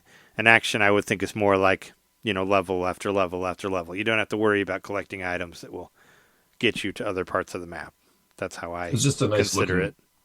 Nice looking game. Has like a hand drawn kind of style to it, and it seems to be an introspective kind of game. I'll read the brief description. It says it's a 2D hand-drawn action adventure featuring a paintbrush-wielding artist striving to escape from a colorful but decaying inner world created by her declining mental health. So maybe like some touches of Celeste in there, just some themes and stuff. Yeah, seems like a interesting game. Yeah, I don't know. It missed me when I was going through the releases for the week. I missed that one, but I'll have to go check out the review at some point. But yeah, that's that for the week that I think is interesting that's coming out. But one of the things that is actually out already that's a DLC is Sonic Racing Crossworlds, one of my favorite games from last year. We're finally getting Captain Majima from the Majima Pirate game, or whatever it is, Yakuza Pirate. You played through it. Oh, right. I don't think either of us can remember the name of it, but I know Goro Majima. Pirate Yakuza, like a dragon, yeah, Hawaii or something like that. I know the character. Yeah, I think it's like a dragon, Pirate Yakuza in Hawaii or something like that. Anyway, the point is, Goro Majima, one of my favorite characters from the Yakuza series. The pirate version of him is available for free if you own the Sonic Racing Crossworlds game. They're continuing to bring out characters every month, which I love. Like I said, they did it much better than Mario Kart because we never got any new characters on that. And this is like character 10 or something that they've done for free. They've been popping them out like crazy. Not to mention there's plenty of paid ones. Also, like Mega Man and Proto Man are on there if you play for them. But I'm very excited to play that. I'll get to it at some point this weekend. And of course you get to drive a pirate ship as well as your boat car. So all the new characters come with their own vehicle, you can take them apart and use them with other cars and all that sort of thing, which is part of this game. So I'm excited about that. The game that I haven't played in a long time that I have, Mortal Kombat Legacy Collection, finally got the update that everybody wanted from day one, and that's they now have crossplay. So crossplay with a K, specifically titled. But now you can play against other people with different systems. So, cool. So beat up those PS5 users because apparently the lag on that is awful. I'm sure they fixed it by now, but that was really bad. When it came out, the PlayStation version got reviewed really badly because they said that the lag was horrendous on the Mortal Kombat collection. But there you go. They're still adding stuff to it, as I figured they would. But maybe I'll dust off that game and give it a go. Like I played it a bunch when it came out, and then I just kind of, I went through and beat all the games, and then I was good. I didn't really need.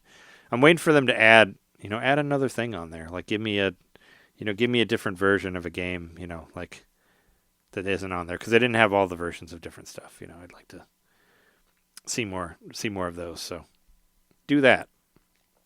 Jeremy, are you interested in the Steam controller? Yeah. I watched some stuff about it just because I was, I own a Steam controller, the original one. I bought it for $5. Oh yeah, so you don't want to pay $100 for this one?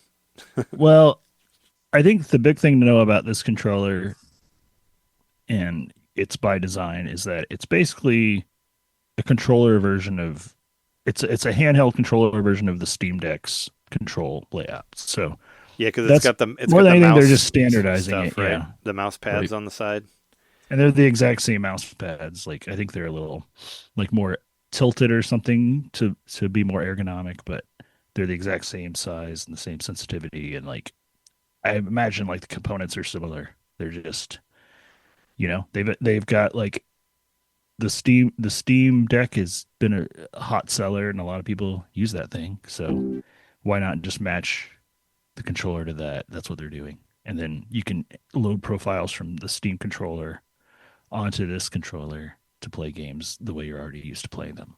Oh, that's cool. Yeah, I figured that, since there's all that RAM problem, since we have no idea when the Steam box is actually going to come out because, everything is fucked and we're living in a hellscape and RAM is incredibly expensive right now, they might as well just launch the controller because you can do that and it doesn't need RAM. I am a big fan. Design-wise, I think the dongle also being the charger is pretty cool. I think that's a really cool design choice because that's going to make sure you always have your controller charged, and it's going to make sure you always have your dongle plugged in because it'll work through Bluetooth, but there may be lag. That they even say that. So if you use the dongle, you won't get the lag, and then it's also just already there to snap onto your controller to recharge it. Oh yeah, because it's like magnetic, right? I think I saw. Yeah, it's just like a really tiny little something about it.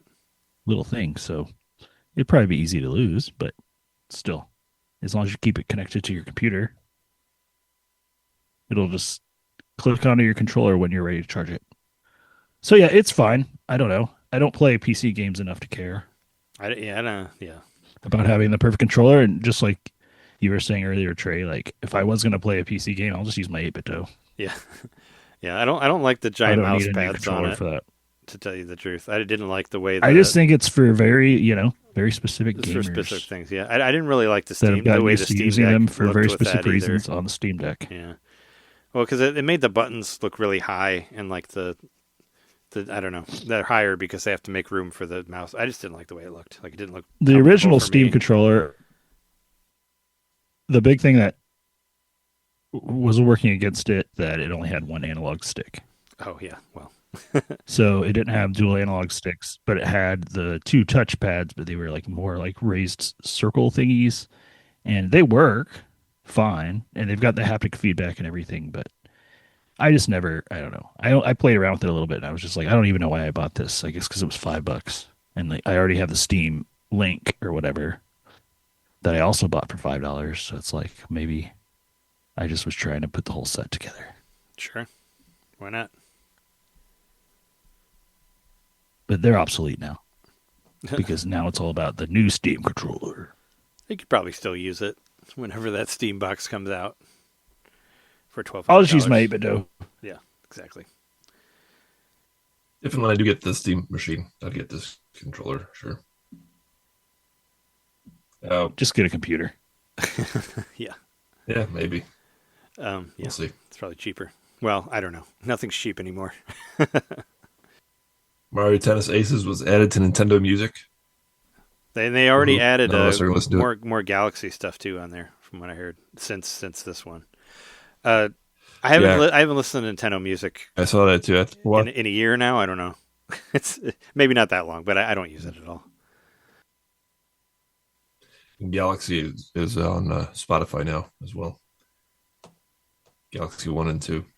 I really think if they made Nintendo Music work on the Alarmo, they would sell so much more Alarmos. Yeah, do it. I mean, really, why not? What else is it doing? I would probably buy an Alarmo just to be a dedicated Nintendo Music player. Oh, yeah. I mean, you could also I would buy an Alarmo then. You could turn your phone up. You could and also make it just a Nintendo Music play player it through wherever. Yeah. Play through. No, I know this, and It'll be nice. I don't really actually want an Alarmo. If they were trying to sell more, I think that's how they would do it. Sure. Add something else on there. Be a good way. Nothing stopping them. We already talked about Final Fantasy XIV being announced at the Final Fantasy XIV Fest or whatever. I'm kind of interested in this Disgaea Mayhem because, every other Disgaea is like a turn-based strategy game, and this one is not. It's an action RPG, and they've never made action RPG Disgaeas before. So I'm kind of intrigued by it. Not that I'm going to run out and buy it or anything, but I will follow more news as it happens because they've never really made a game like that. And I've been interested in like Jeremy bought a Disgaea like when the Switch 1 first came out, and I've tried to get into those games before as well. It. And Maybe I will actually get into it if it's not a turn-based strategy. If it's like an action game, like Ease or something, I might dig it. So that's why I put that on there.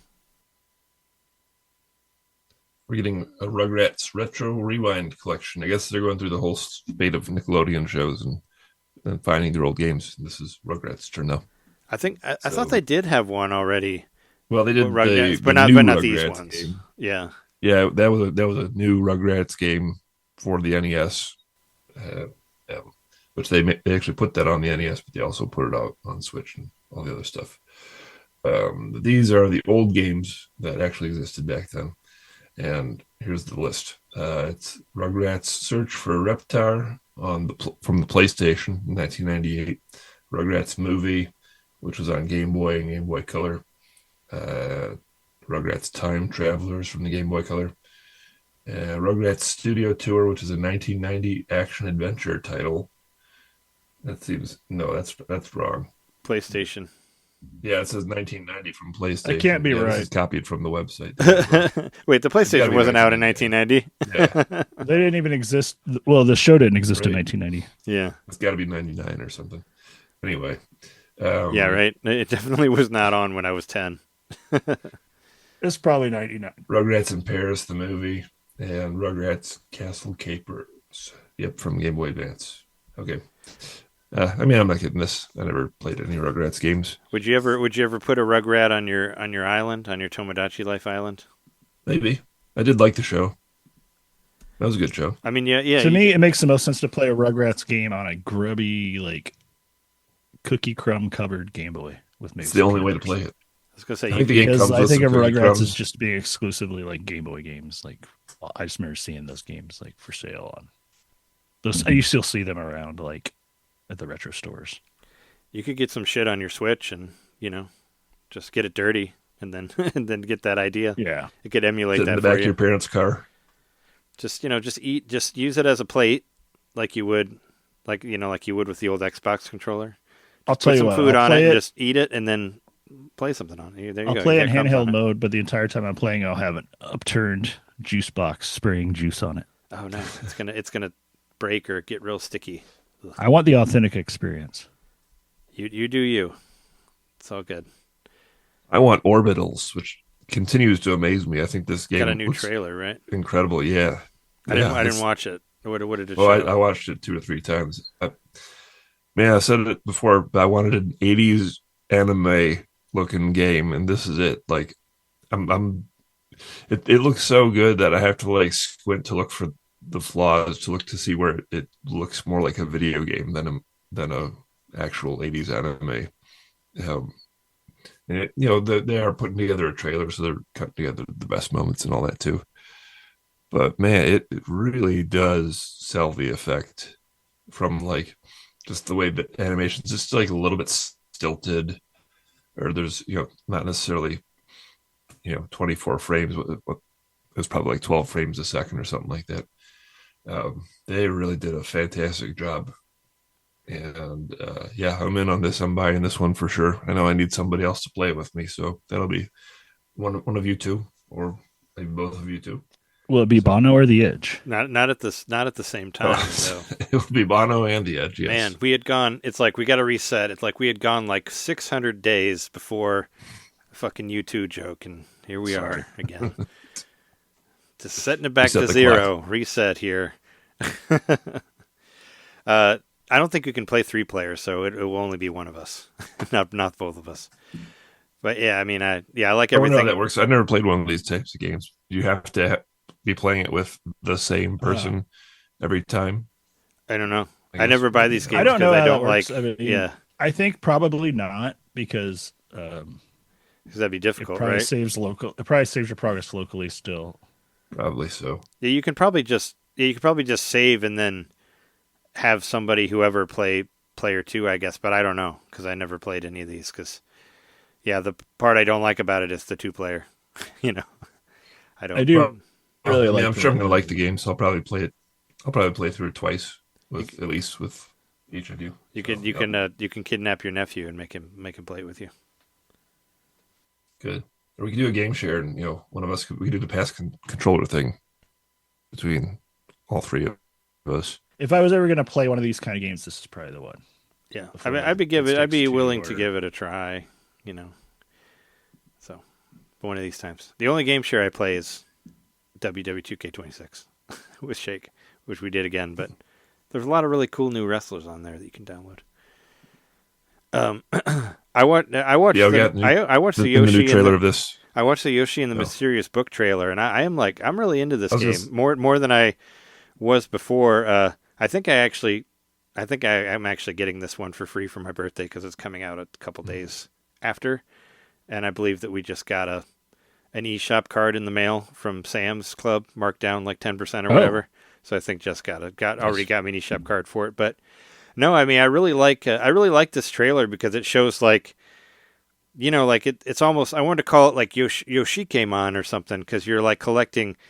You're kind of collecting different creatures from the game, and you're like, learning different abilities about them. Where like you take the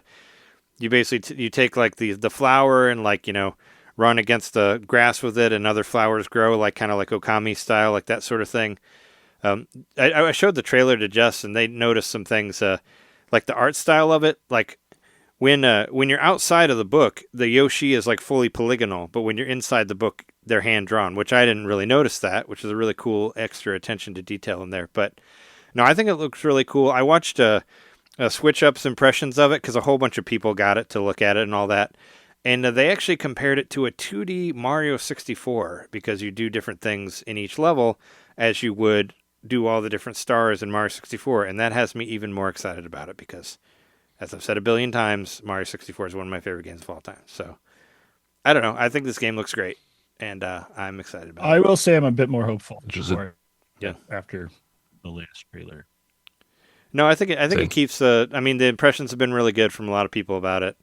I think it looks really pretty. And I said it before also, Yoshi's Crafted World is harder than Twilight Princess and Wind Waker. So, those games are a fucking snooze. I remember I was kind of playing them both at the same time. And there's things you can do in Crafted World where you can scan an amiibo to get like armor or whatever to make you harder, or to make you have higher defense. But if you don't do that, you can get killed pretty quickly. And I remember I was playing Twilight Princess, and you get hit by like one of the hardest guys, and it takes a quarter of a heart away. That's why they made it to where you could scan your fucking Ganondorf amiibo to make it not very snooze-worthy. Because, both of those games are fucking easy as fuck. I went all the way through Wind Waker without dying once. Actually, I think I died in the dungeon, where you had to do the 100 floors. I remember Jesse played through it, and he got killed by a pig once from fucking with a pig, but nothing else. I've been killed by a pig. But yeah, anyway, I'm just saying, those are pretty easy, especially Twilight Princess. nothing really hurts you. But yeah, I'm excited about it, and I think I'm getting it for my birthday. So hooray! Didn't we already You got a talk release about date for the 7th guest? I was gonna say, didn't we already talk about that? I guess it has a release date now, right? The release I think date now, yeah. I think I saw some of the trailer for it because it's still just like, I don't know. It didn't look that much different to me than the other one. Oh, it's completely different. Well, yeah, it's fully re-recorded, right? But it's It's all in 3D, and it's new actors, and they called it volumetric video. It looks completely different. It comes out on June 4th. Are you? You already have the other version. Are you intrigued? Did you by ever see the this title of this version? game? The 7th guest remake Seventh is the name. guest. Yep. Yeah. That's what it's called. It's not called Seventh Guest Rebirth or Reimagined or whatever. Reinvigorated, whatever. I have the original one, which I've never played through. I had it. Did I have it back? I don't remember if I had it back in the day. I definitely had access to it. I tried it back in the day. This is like a CD-ROM game? Yeah, this is like one of the originals. This is like, I think, even slightly pre-missed. This is one of the big ones that like wowed people. Yeah, I had it when I was a teenager. It's like one of the first games I got. But it was like a haunted mansion that you go through, but you'd find these like mind puzzles, and there was one part where you clicked on this portrait of like a demon sitting next to a lady that's like laying on her back, and if you click on it, the demon starts stabbing her and she starts bleeding a lot. I always thought that was really creepy, and I watched it many times when I was a youngin. So I remember that part about it. And there was a part where you had to. It was kind of like chess, but you had to like switch the things around. I don't know. There was a couple of them that I got through, but it was hard. It was a hard game, and I never beat it. But I don't know. I never got the re-release on Switch. I didn't get it because I figured I'd never play it. But I mean, I don't know if I'll play this one either. But maybe. Mina the Hollower. We got what was the info update on that? I think it was just a it went tease. gold. Yeah. Well, so it's ready to go. It's done. Basically. Yeah, it's done. It just doesn't. It doesn't have a date, but that means it'll be. So is it gold soon. in the sense that it's sold a certain amount of copies? Is there gold that it's complete? Well, I it don't can't. understand. Maybe that. Yeah. I say it can't be gold because it's not out. It can't sell because it was never released. Yeah, but if it's pre-sold at X amount of copies, maybe. No, I thought An when it album goes gold, it platinum just before it's released. I thought it just meant it was I think finished. it's done, shipped to the I just thought it was I thought it was just finished. So hopefully we'll because it wasn't it. I don't remember. I thought didn't they say it was summer or something for the release? They said 2030. So Well, they did that, They're but submitted it really after early. that, during the Sony State of Play, they said I thought they said I don't summer, remember. and summer's almost here. What's going on with ZSNES? I didn't watch any of this stuff, but what are they doing? I could explain it kind of for the best way I understand. So it's the original people who did the ZS and ES back in like the early 90s. You know, they've been in touch and there's been forums and stuff, and it's always been kind of a product that's been supported, and it's a living thing in a sense, even though it's been out for so long. But this is like an all new version of it that's going to be built specifically to depend upon like really high level hardware. So it's meant to run on like really high level PCs, which won't be high level PCs here in like 10 years, 5 years. You know what I mean? Like it's being rebuilt to work with all this extra like processing that is available. So as a result, they're just making all these extra things. Like one of the big things, and John saw it in the video, is like they're making Star Fox work. But also like you're going to have like making it not like 10 FPS or whatever. You can make all your games like widescreen and all this stuff, but like the big thing is like they're going to have an in software sprite editor. Oh, that's interesting. So you can basically edit games like on the fly in the emulator. And so like that's something that's like kind of set for the future, but it's like something they're working on that's going to like use a lot of RAM supposedly, but it's going to let you actually like make games within the emulator, which I think some emulators have already kind of allowed like sprite edits and stuff within it, but I think you still have to like go outside of the emulator and use other software and then like import it. But this is going to have like an in-house suite sort of to have more fun with emulating, not just playing games, but making your own mods and stuff. So that could be really bad. That could be really good. I don't know. But I just find it really intriguing that it's like this software is still so relevant that it necessitates like a new gen version. They're calling this one Super Z SNES. Yeah. So SS or SZ SNES. Yep. Super. It'll probably just be a lot of things we don't even know we needed with emulators, because we had a whole like Patreon a couple months ago about emulators, and we talked about ZS and ES, and like, it was all fun. That's one of the first ones. Yeah. Since we mentioned it, that they were like, oh yeah, we got to get on that new version. Yeah, I think it's probably because of us that they did that. The thing that really stuck out to me about this when I watched the video was, I'm watching the first couple of games like, oh, that looks like the same. I don't really get it. Then I saw F-Zero, and it's just like, wow, that looks really sharp. Like, it looks like what you would expect an HD version of F-Zero to look like when the flaps on the back of the car kind of open up. It's not like stilted, pixelated animation. It's like, that's smooth. Like, it all just looks really smooth. Like, so it's what we kind of say often about up-resing old games what we want from that.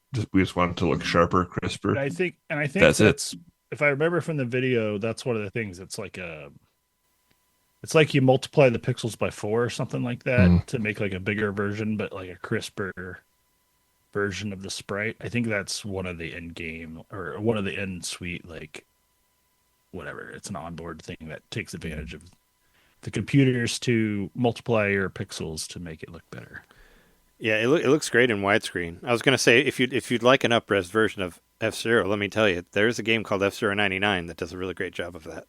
That's for free on Nintendo Switch online. I played a lot of it.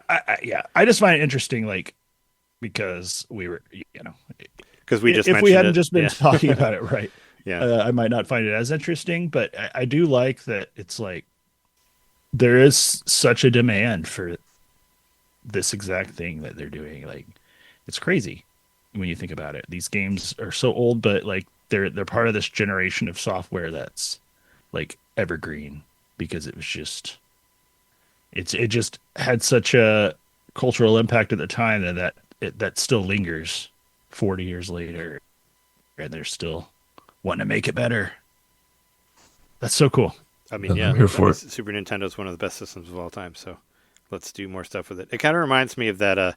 You've heard about that, like the recompiled like 64 games and stuff that people have, where they're playing like Banjo-Kazooie in like widescreen, or like make it to where you can see like what they're doing when the camera's not on and all this crazy stuff. Like, I haven't tried any of them, but they sound really cool. Yeah, this kind of reminds me of that. I mean, in a way, like the oldest version to think of as an example would be like when you had played a single screen Super Mario Brothers level, and that's on the Switch on the and Welcome Tour. Isn't it in Welcome Tour? Yeah, that wonderful. But yeah, game. that represents it in a different way. It's the same thing, but everything's persistent. So the enemies are moving. They exist outside of the bounds, but they still exist. So yeah, that's just an interesting way to approach 2D stuff. And it goes back to what I used to think like back in the day. And I think, Trey, you've said you had similar thoughts where it's like when the N64 came out, I'm like, why don't they just make a sequel to a Link to the Past, but it's 4 times as big? Yeah. Like, yeah. Why not just keep the same graphics? Like, I'm fine with that. Just make it giant. And it's kind of like that sort of approach to classic games. Yeah, I'm interested to check out. I'll definitely. I mean, I would fuck around with this ZSNES or SCNES or whatever they're calling it. I would, if your graphics card can handle it. Yeah. I don't know. Yeah, I mean, my computer's like what 2023 version or something. I don't know how well it'll do, but I'd like to try it. I'd like to give it a try. Can handle some Super Nintendo games or something. Oh, I would hope so. But yeah, no, it's very cool. I think a lot of this stuff, like it's built to handle these things, but I think it'll still run on other things. It's just if you want to push this to the max, it's gonna tax your computer. Oh yeah, if you wanna, can you play like 20 Super Nintendo games at once, split screen or something? That'd be fun. There's a couple things that like. I wish I understood. I only kind of understand. There's a couple of things that just got announced that didn't make the news, but I want to mention them just because I forget about it next week. So apparently somebody kind of leaked that NetherRealm Studios is making Injustice 3, the new DC fighting game, and it always like kind of like bums me out about these because this is like somebody's resume who just did this, and like somebody like data mined it and found that it was like an artist or something. Posted that they worked on Injustice 3 with NetherRealm Studios, basically trying to find another job. And then somebody finds out and maybe they won't get hired again because of that. I don't know. It makes me feel bad that it's like, this person was just trying to get a job, like we've seen that with voice actors, right. For like a rumored Xenoblade Chronicles 2, like there's a voice actor that said they've showed up in a resume too. It's like, man, we're just trying to fucking find work. There's not a whole lot of shit going on right now. So, some of us are just trying to find jobs. Yeah, was it really worth the scoop, Yeah. Putting somebody's job at risk, I feel kind of bad for this fucking dude that, just wanted to be like, oh, hey, I worked on some cool shit, but I can't. Yeah, it's like, are these, I don't know. Is it like maybe part of the NDA is you can't say that you worked here, or you can't say that you worked like, whatever, like when I'm doing my resume, I always want to try to get shit Like I've been trying to get shit out from like prove that I'm working in 2026 or whatever, even though it's a few months in, but just so people know that I'm working all the time, It's just kind of, it bums me out when I see stuff get blown up about one person just saying that they worked on a thing that wasn't, I don't know. But regardless, Injustice 3 would be really cool. Injustice 1 was on Wii U, and Injustice 2, I bought it for PS4. But it's not, we got Mortal Kombat 1 on Switch 1, a couple of years ago, which, didn't look great, but they fixed it, over the time. And I would like to see like a Switch 2 version of whatever NetherRealm Studios is doing. I would really love to see it in Injustice 3. Those games were a lot of fun. So let's do it. And the other thing, because like May the 4th is coming up soon, all that Star Wars shit. But I always thought May the 4th was a stupid holiday. But I was like, if you're going to celebrate it, you should celebrate the actual day that it came out, which was my birthday. Be May. I mean, my birthday is when Star Wars came out. So why can't we make May 19th the day? Actually, I think the original came out on the 23rd, but everything after that, under the Lucas regime, they released it under the 19th, on the 19th of my birthday. But May the 4th, they announced, I know you guys are so excited about this. I just think it's kind of a hilarious thing that Nintendo's even shooting off as a Star Wars Monopoly for Nintendo Switch 1 and 2. It's coming to Switch 1 and 2, June 11th. That's Hold it. For applause. Hold for applause. Yeah. Hold on. I do have a physical version of Star Wars Monopoly that I bought in like 1997 or something. But now you can play it digitally. I don't really like Monopoly. I think it's kind of a boring ass game, so I don't want to buy this game. I like Monopoly sometimes. It's long. It's a very long game, I guess. I like Monopoly, and I like it better as a video game. Same. Because it makes it a little bit quicker. The SNES Monopoly is like less pieces. I do. Was that the one that had like the rabbit and the hat that like animated? Yeah. There was an NES or an SNES one that had some really cool animations.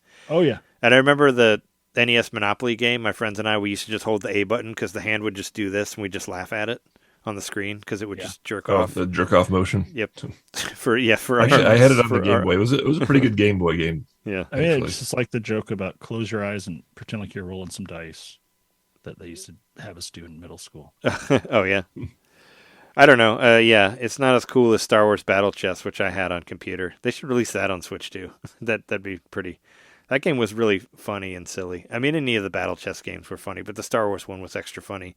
It was funny to see like C-3PO kill Darth Vader because you could do that, or see like it was basically he like drops his lightsaber and picks it up by accident and stabs him. Like it's really the death scenes were really funny to see like R2-D2 kill Darth Vader or whatever. Like all these people that would never do that. But we would just set them up to see all the different death animations, and they were really funny. So that's happening. And the other big one, big one, is somebody has found a rating for Dragon Quest XI Switch 2 edition, which is interesting. I mean, I played that game for over 200 hours, and I got double credits. I don't see myself ever coming back to it, but Dragon Quest XI, I think, is one of the best games that are on the Switch, so having like a extra spiffified Switch 2 version, sure. Why not? Yeah, I wonder what they're going to do with that because it wasn't it like the Switch version that later on got ported separately to the other systems? Yeah, because the one that we got for Switch, the Dragon Quest XI S, was a mixture of the PlayStation 4 game and the 3DS version, which was only released in Japan. Which I wish they would release it. I always loved the way the art on the 3DS one looked. 11S on other systems subsequently. Yeah, well, they released it on Switch for a timed while, and now you can play it on other systems. So you could see. I always thought it looked really good, like on Switch 1. I mean, like I said, I played through it all the way to the first credits and the second credits, and that's one of the most amount of hours that I put in a game. But if it's a free update, I'd like to see what it looks like on Switch 2. Plus, I saw something interesting really good on NVC when we were on break, and I was trying to figure out if it was real or not, but I think it is real. Nintendo has added content to Super Mario Galaxy 2. Oh yeah, that's like the movie. Yep. They added more story stuff, right? More chapters to the storybook for 2. Yeah, it's not actual like content, but I mean, technically it's content. But is it it's stuff not like a level or something? No. It's stuff that was like But only it's in the first time in the that book, right? Nintendo has tied their game property or their movie property directly to a game in that way, like where they did something with the game. Did they add the sisters storyline or whatever? They must have done something like that. Yeah. Well, I guess that'll be the one that will end on a. No, there's a good one we can do after that. But I know John's very excited to find out that Nintendo's doing another movie. With Illumination. Supposedly. Yeah. Supposedly. I mean, Let's try the Donkey Kong movie. Probably so. It could be Star Fox. I'd rather see that than I think it'll be the Donkey Kong movie because Donkey Kong wasn't in Yeah. the last one for like a much, second. and they were talking about a Donkey Kong movie being a thing, and they had the Donkey Kong shit at the Universal Studios. I hope it's just a feature-length version of like all the characters apologizing for the last two movies. Like, we're so sorry. We could have done better. We'll do better next time. Just do that as a feature-length film. That's a lot. That's a lot of apologizing. It's just Mario being like dunked into like a water by his like ankles, and it's Chris Pratt apologizing. I'm sorry. I was so mean to Bowser. Speaking on like John's rant from last week, though. By the way, I did read Brian Altano's interview with Shigeru Miyamoto himself, and yes, he did. Oh, he did. Okay, all of the things that happened there. I figured. Yeah, no, he had it. They say that specifically, and also it was his idea to bring Star Fox in there, which Brian Altano said after he interviewed him. So, and honestly, I wouldn't have seen the movie if Star Fox wasn't in there. So that's probably was my favorite part of the whole thing, and it got me to replay a bunch of Star Fox games that I'd forgotten about, including Command, which is one of the best games ever. Well, speaking of Star Fox, remember those Star Fox puppets from the Super Nintendo? Oh, actually, advertisements? another Star Fox thing. Nate the Hate Monger, incorrect, unless something happens tomorrow. But Mr. fucking Hate over there, Mr. Ruiner of all great things, he said that there was going to be an announcement for a new Star Fox game in April. We're running out of time here, buddy. Tick, tick, tick. It's gonna be May. And I did see I did see a post from him saying something like, "Oh, maybe that wasn't right," or it was like, or maybe if it was right, it was your fucking problem for like leaking it. If I was Nintendo and some like podcast fucker or whatever was like leaking shit, I would like change the date or try to, just to mess with their cloud or whatever. I also like Yeah. I've seen a few like stories over the last couple of weeks that are not completely verified, but they're like Nintendo may be spreading false information to find leakers. Oh yeah. That was like I heard like if you tried out for a Marvel movie or something, they'd give you a fake script and see if you'd leak it online or not. That's like that sort of thing. They would create fake stories for you to try out too, so you wouldn't. Can I be the person who writes the fake scripts? I'll do it. Give him a call. Give Kevin Feige. I want that job. That sounds like an awesome job. Yeah. But no, I heard that. I don't know if that's true or not, but I mean, I heard it, and everything you hear is correct, right? But So these Star Fox puppets, people have been wondering what happened to them. I remember hearing a couple of stories, people piping up saying whatever happened to those Star Fox puppets. I figured they're as time scary extension. as the turtle costumes. Yeah, If you've That's seen essentially like, it. how parts of They're them buried have underneath disintegrated. Falcor. Well, Time Extension reached out to the creators of the puppets, which was the Japanese effects house Shirogumi. Which, interestingly enough, one of the people who worked on those Star Fox puppets went on to be the director of Godzilla -1, and there's a photo of him Nice. with those puppets. Oh wow! Oh yeah, and they won an Oscar too. Godzilla Yeah. -1 won like best special effects for that year. So Time Extension got a reply from their email from the company. And they said, thanks for your email. The fox puppets created at our company were made by gluing fur and feathers to natural rubber, so they deteriorate simply by being exposed to air. Because of that, we had to destroy them after production was finished. So that's the end of that mystery. Those puppets are long gone. So they were made to deteriorate. Well, In that's a just sense. Well, it's certain, they were made to deteriorate, but that's or the way they're it's like they're made from that material that does. It was like those things that when you do the things in the sand, the designs. sandcastles. Or- Mandalas. Oh, I mean, it's like the Jabba the Hutt suit. What they made for Jabba the Hutt is completely disintegrated. Like it's all gone. It doesn't exist. On the on the Star Wars Blu-rays the first time, before we got the J.J. Abrams bullshit. There's like 3D scans of a bunch of different things, and one of the things that were scanned was the animatronic eyeballs of Jabba the Hutt, because that was the only thing that existed still. Because Didn't the Yoda puppet dissolve? Because everything else had completely disappeared, which I thought was kind of eerie. But yeah, they made this whole suit that like 3 people were sitting in, and it's gone. It's just dust in the wind, man. it just Jabba the Hutt is no more. He always wanted to be CGI. He really did, and now he is forever in our hearts, or something. But yeah, no, same sort of thing, I gather. And yeah, like those scary looking turtles things. But one really cool thing, I guess we can end on this one. Sega put out a new trailer for their Sega Universe title. It doesn't really tell anything. They were listening to us. I watched it, but yeah, we mentioned that. That happened again. We mentioned that last week or the week before, something like that. I think Trey said or whatever. We were talking about some Sega thing that was like, yeah, what happened to them, like saying they were bringing back all that Sega shit. And here it is. And it was, I don't know. Yeah, I think the episode was only out for a couple hours, so they must really be fans. They downloaded it at like 6 p.m. in Japan or whenever it came out. But what I think is interesting is that Sakura Wars is on there, which is just such a random one.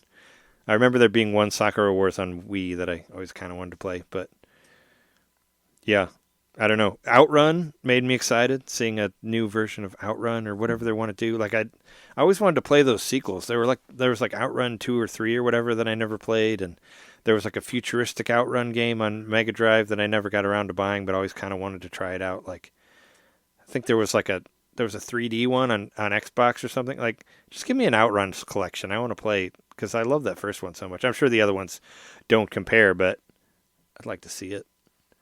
But yeah, I'd like to see more about these Sega games, because, I am a Sega person.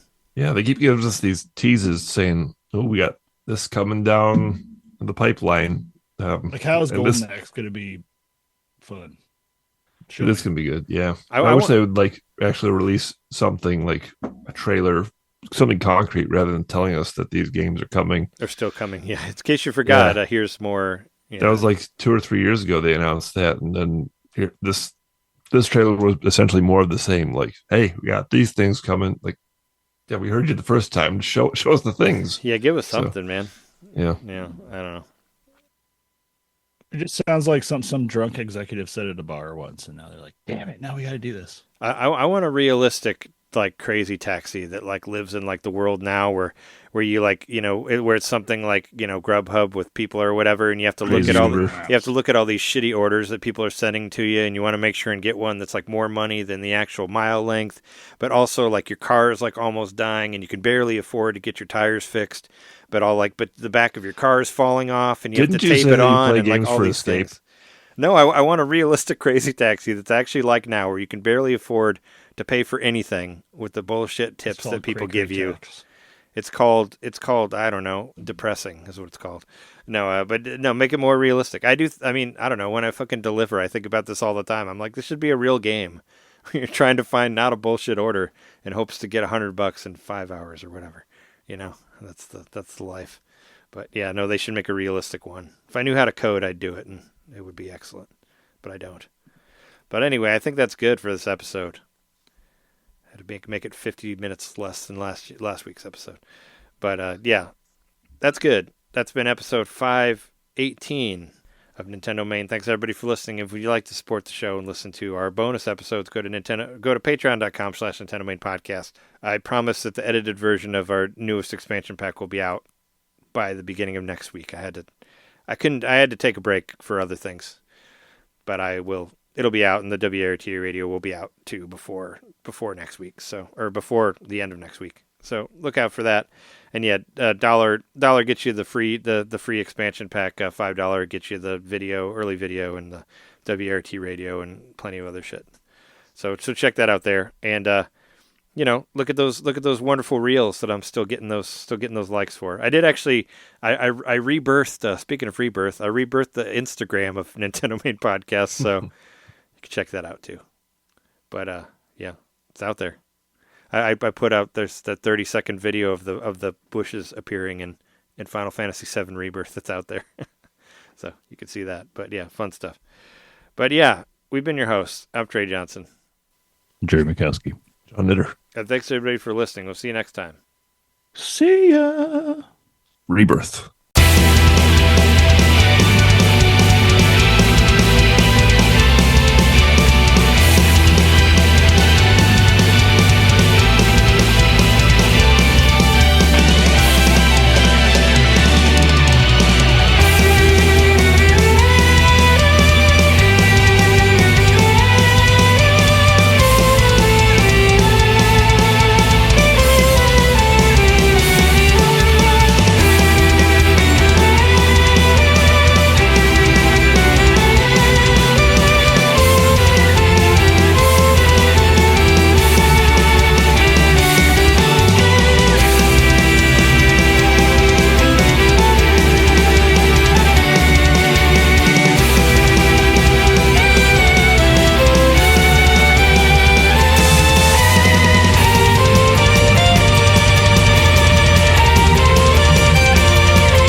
See ya all on Rebirth Island. Yeah. Rebirth. I think I only found like 5. After that is the afterbirth. Oh, God. Terrifying. I found like 4 Rebirth games. I feel like there was more. Wasn't there, I don't know. I don't remember. I thought there was an ActRaiser Rebirth because they did that again or something. I don't know. I believe it. Yeah, they should switch it to Afterbirth. Scary. That was actually the name of my fake metal band when I was in grade school. My friend Justin Nardi thought we should be called Afterbirth because he looked it up in a dictionary and thought it was a scary thing or whatever. It's got a real placenta vibe. Yep. Yeah, we were like, I don't know, in 4th grade or something.